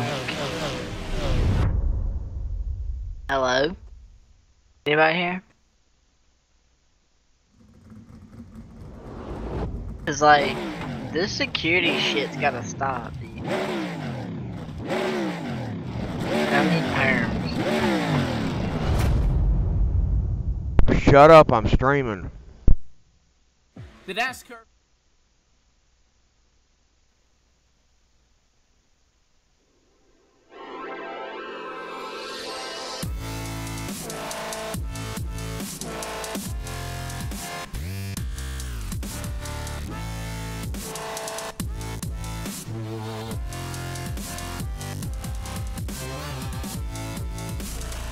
Buddy left your channel. Let's be honest. You want to see it again, don't you? Go on then. The final lap of the 6 hours of Spa here on RaceBot TV. And it all starts with the fact that finally Freddie Rasmussen was able to get past those 2 cars in traffic, Gregor Huttu as well as Alexander Voss. Then it was a case of work yourself down the hill and find yourself the opportunity. This is where we're going to have to show you a couple of different replays. We're going to do the first one actually on board with Freddie Rasmussen. Because look at this. As you work yourself now down the Kemmel straightaway, you go for a lane, and it's only half the lane. That's Ryan Hunter-Reay at Indianapolis. That's how close it was. You come down into La Courbe, and actually, you think for a moment the 8 car might have it. They do just touch on the side, but you know what? In these type of cars, you can do that. That's racing. We got ourselves one more look at that one then from above as they head themselves through the Air Rouge Radion complex. And you can just see how quickly, initially, Rasmussen closes. But then as they come up the hill, right about now, it's that case of he's got to find a way to go. Does he go left? Does he go right? He moves that car to the right-hand side, but then he actually has two wheels on the grass.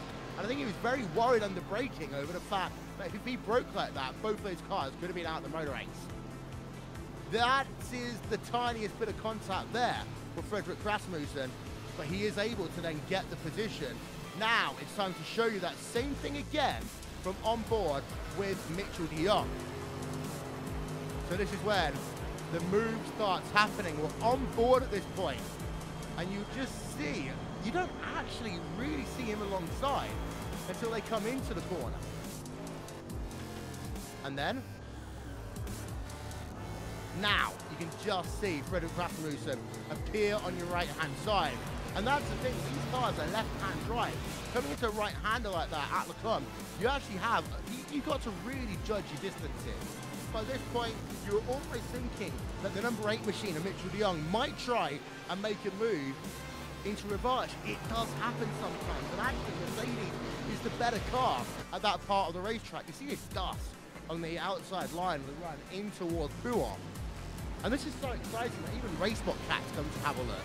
But by this point, now you know the race is pretty much run for Frederick Rasmussen, because de Jong is at this point about 3 car lengths back, and it would take almost a mistake by Rasmussen into either Fangya or into the bus stop chicane in order to even give de Jong a chance. By this point, you never stop pushing. We go on board then with Mitchell de Jong, but you can see the second they come out of Stavelot 1 and Stavelot 2, that car is just pulling further and further away, and before you know it, it is the case that Frederick Rasmussen does win this race. And he does so in an absolutely phenomenal start as well, because he actually clawed back a 15, 16 second deficit at one point in order to do so. In fact, that deficit at one point was actually 30 seconds. We're talking about the last kind of hour or so of this motor race into the final corner for the final time. And what a race we have really just had here today. It has been one for the ages in the iRacing Blancpain GT series, and it really is one that we will remember for an incredibly long time. Wow, okay, it's time now to consider doing some interviews here. But before we do so, Randy, I was on the money. 3 drivers, 5 seconds. Well, it's even half of that when all was said and done. Been a crazy, crazy race, though. Easily one of the best races of this championship, bar none. What a fantastic run from everyone involved. One of the best races of all time, and we've seen such, to me, standout performances, not even just finishes. Coanda, you know, they finally get firing on all cylinders, all 3 of them. We see, you know, easily the best race-off of the season between Core and the Coanda Mercedes driven by Mitchell de Jong. And huge shout-outs again to Gregor Huttu to getting out of the way in those closing stages. Huge sign of respect he gives to his other drivers and competitors out there in the closing stages, letting them duke it out and giving us that fantastic finish. Well done to all. Well, let's have a chat then with Core Sim Racing Orange. Frederick Rasmussen, and Isaac Price. And well, Freddie, we have to start by talking to you because you did the majority of the driving here today. But talk us through that last hour and a half push. I was just pushing as much as I could. I didn't really believe that I could catch Mitchell or even Beneke, but Isaac said it was possible, and then I saw the gap come down a lot, and then suddenly I was at the rear of Mitchell and could overtake him. You knew that you were never going to have one opportunity to do so. You went to the outside, sorry, you went to the inside on the run down into Lacombe.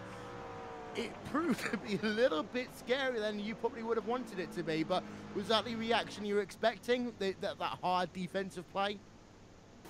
Yeah, I didn't expect to go on the inside, but I saw Mitchell left enough room for it, so I just went for it. It's safer than going for the outside.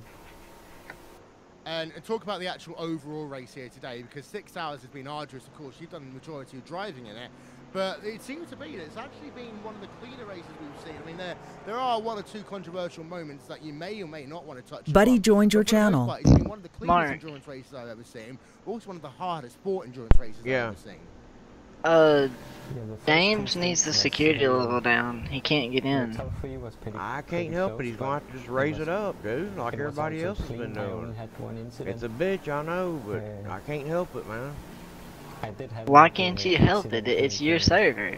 I know it's my server, but I'm getting hackers in here that I can't lower it, because then if I do that, then they're going to get in. You drove that middle stint here this afternoon. And they're hacking my account. It's that point that, of course, we knew it was really going to be a three-horse race. Who do you think? Who got in? There you go. And PRT Red. Ethan. What was your strategy when you got into the race car? And one of his, and one of his other guys got in. Two stints, last night sometime. Was the way to go, but it was quite tricky for us. I don't remember what time it was. I woke up like at 2 o'clock and they were in here.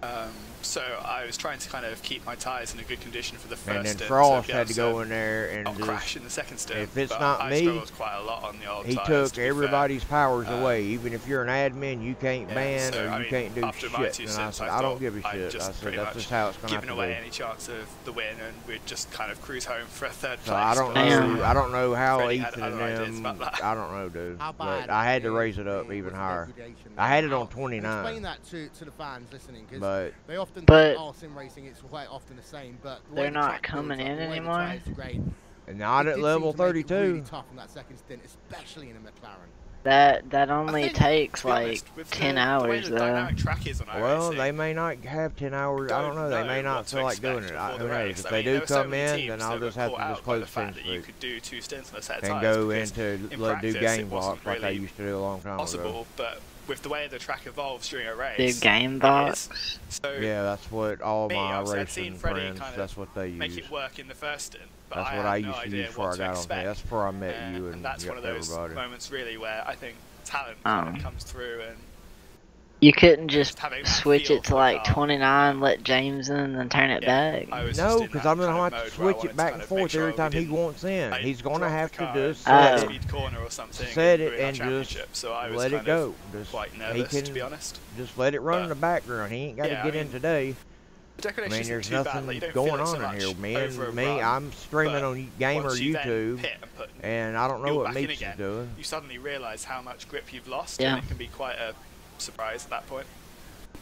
So he's just going to have to do that. Well, I'm off for a few days, so if you want to play my summer car, and we can build our motors together and shit, I had to start over, so... I may do it after a while. Like I said, I'm streaming a race right now. Individual performance in a race than that. I mean, whenever this is over, I may with 2 hours to go. But just tell him, Steam message him to. I heard him message me, but I can't lower my window to see who the hell is doing it. And we still had to pass. Just tell him to let it run in the background. There's nothing going on in here. I mean, I have no problem with it. Mine raised. I was already at 31 anyway. Apparently, mine's been raised a few times back. Yeah, well, I had to raise mine overnight. I just had to let it run in the background, and I've got mine right now at 38. So if I have to, I'll go to 38 and set it. Especially Isaac. But I hopefully don't have to go that high, because that takes forever. Why are they trying to do this shit to you? Like, what the fuck did you do to them? I don't know. I haven't done nothing to them. I don't know. Where did you even meet these guys? Arma. Most of the setup. Anyway, I can't be talking, dude. I'm streaming. There's other people talking in the background you can't hear, but I got commentators in the background talking. They are coursing Racing Orange. They claim victory here today. One hand. But I'll be done with this after a while. For sure.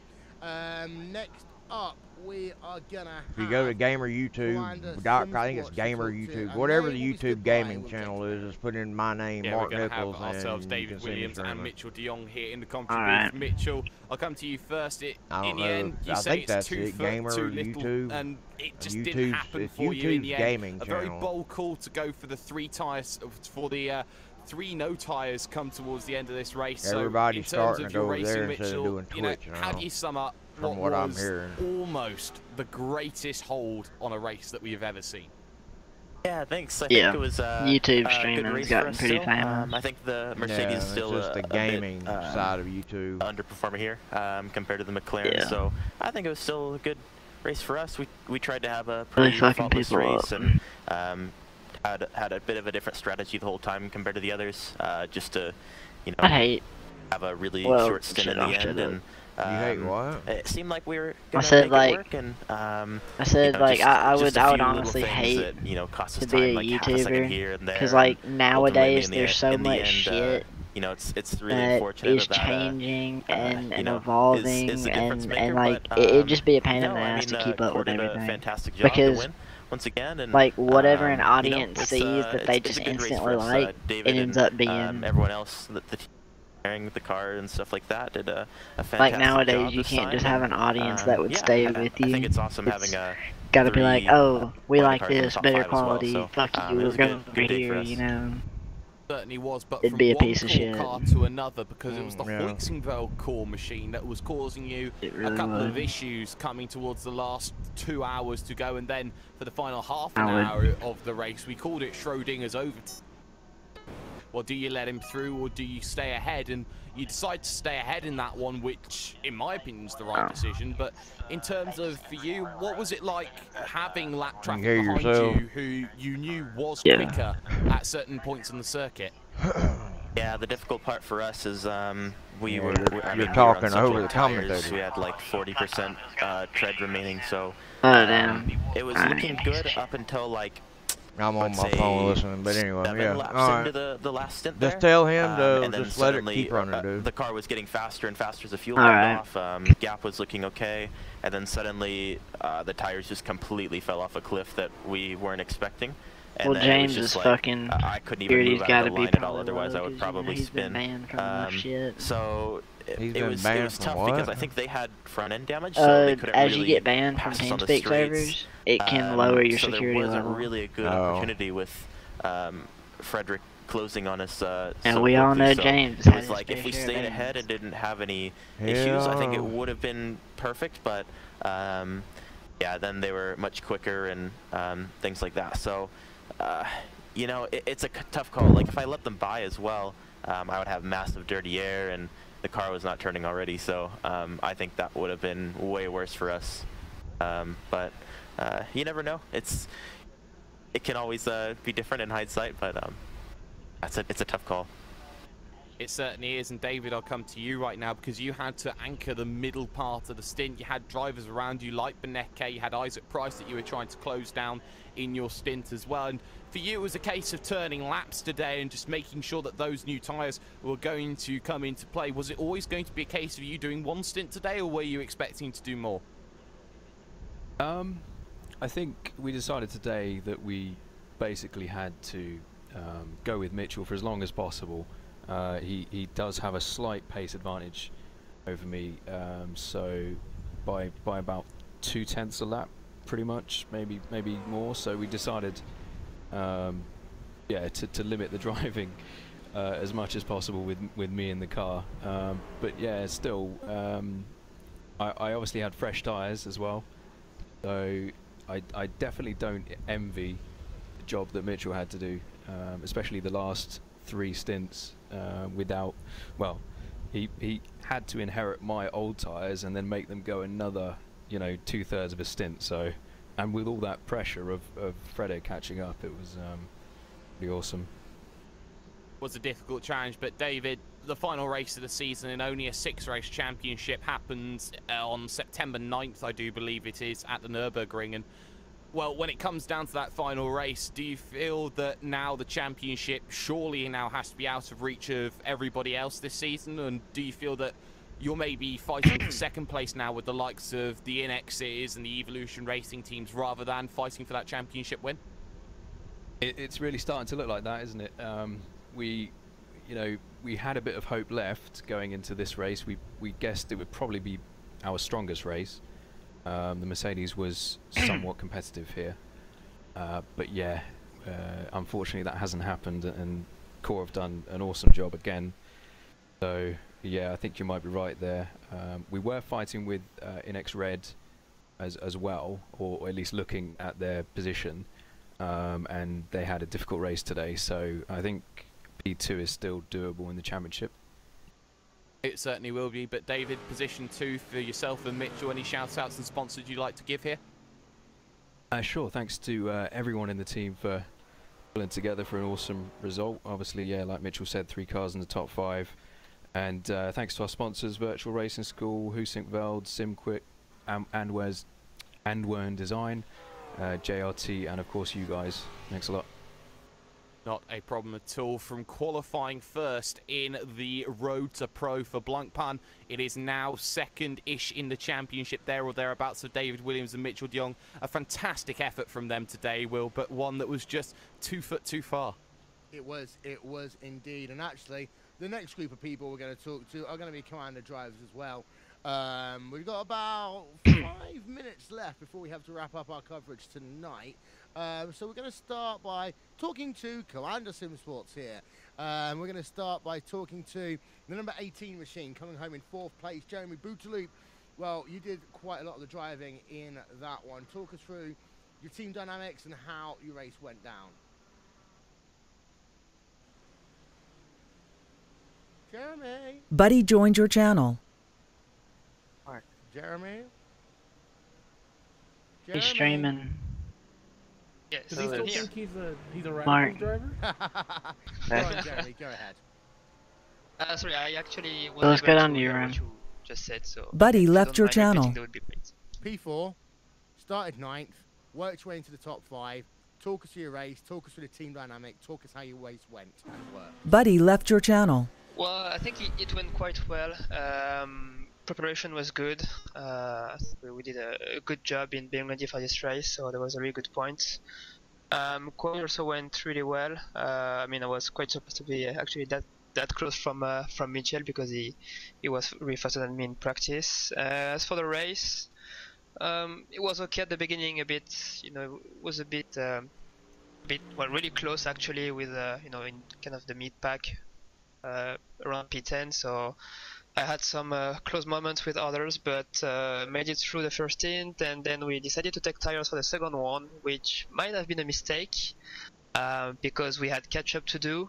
But fortunately, I think we did a good job for the rest of the race, and we ended up P4 in the last stint. And I mean, the pace was good, the car was feeling okay, so we could bring it home, and that's really awesome. Jeremy's teammates, hello. Oh, no, I'll stop here. They're in the one. Pardon? So those are the other Coanda drivers. Yeah, I know. I thought we were going to have all 6 of them here today. That's not the case. Well, Jeremy, then, in terms of championship, of course, this helps you. Next race is going to be at the Nürburgring. You think you can get another strong finish for that number 18 team? Well, we hope so, and we're going to work for that. I think we're a bit far in the championship before this round, actually out of the qualifier spot. So I think this good result will help, being back in the top, well, not in the top positions, but at least in the qualifiers for for next year, so we don't have to do the Pro Series again. So yeah, definitely looking forward to the Nürburgring, and we'll be looking to you know, repeating that these good results and hopefully have all 3 cars in the top 5. Okay. With a win. Have you got the sponsor sheet ready? Thank the sponsors. Yes. Off you go. Thank you. So, huge thanks to obviously all the team for the work for this round, and to our sponsors, Virtual Racing School, Racing Belt Engineering, End-One Design, SimQuip, GRT, and you guys at Raceport for the amazing job you're doing. Well, thank you very much then. Jeremy Bootsloop finishing home 4th in that number 18 Commander Sim Sports team. That leaves us with Klaus Kivikas and Rens Brokeman, and they are in the number 1 team, the championship defending team. Very quickly, I'm going to come to you first. Rens started 11th, finished 5th. Well, Klaus did the qualifying. Did a very good job, but we were still out-qualified by Vanderval BMW. So in that sense, we had some catching up to do in the race. But I think everything sort of worked out well. Strategy, and Klaus did an amazing job staying out of trouble, and yeah. Well, Klaus, I'll come to you quickly as well. It seems to be this race wasn't one of attrition, it was one of determination.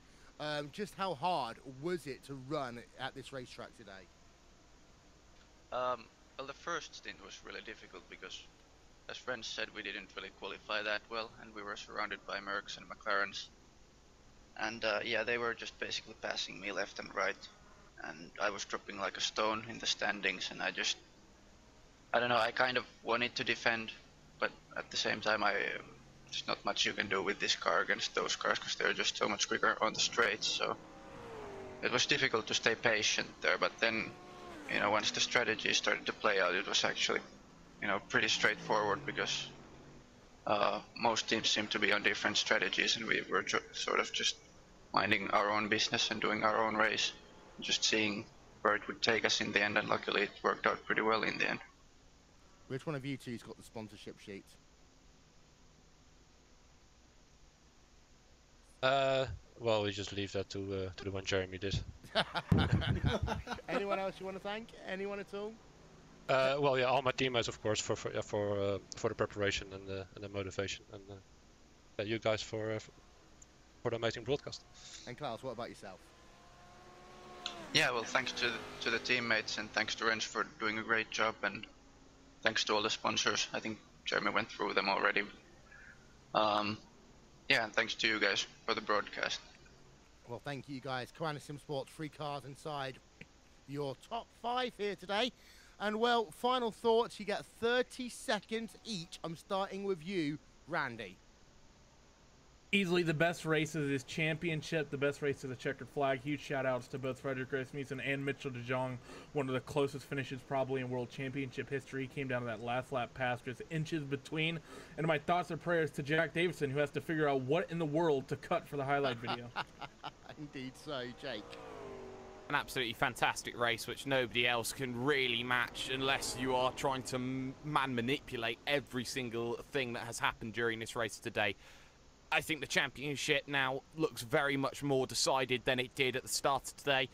But rest assured, this has been the making of a legend, you could argue, here today. And I think that what we have just witnessed is a fantastic piece of sim racing history. Paul? Breathtaking, unbelievable, fantastic driving from everybody, not just the top 3, but right through the field to have such clean racing and generally no incidents today. And well, it was a race that would give people heart attacks, and we very nearly did that as well at the end, so fantastic. Jack, good luck with that highlight video.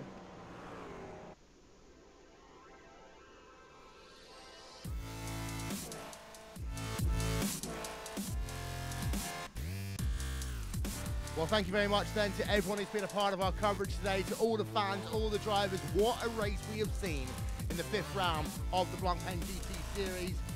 Thanks to our sponsors and our partners, and One Design, the official graphics partner of Raceport TV, ATVO, the official graphics engine of Raceport TV, and to Istvan Balao's track cams for Gourmet, the beautiful camera shots you have seen for the last 6 hours. From Randy Cheneth, from Jake Sperry, from Paul Smith, I am Will Vinton, and thank you so much for watching what has been a landmark race in the World Championship Series.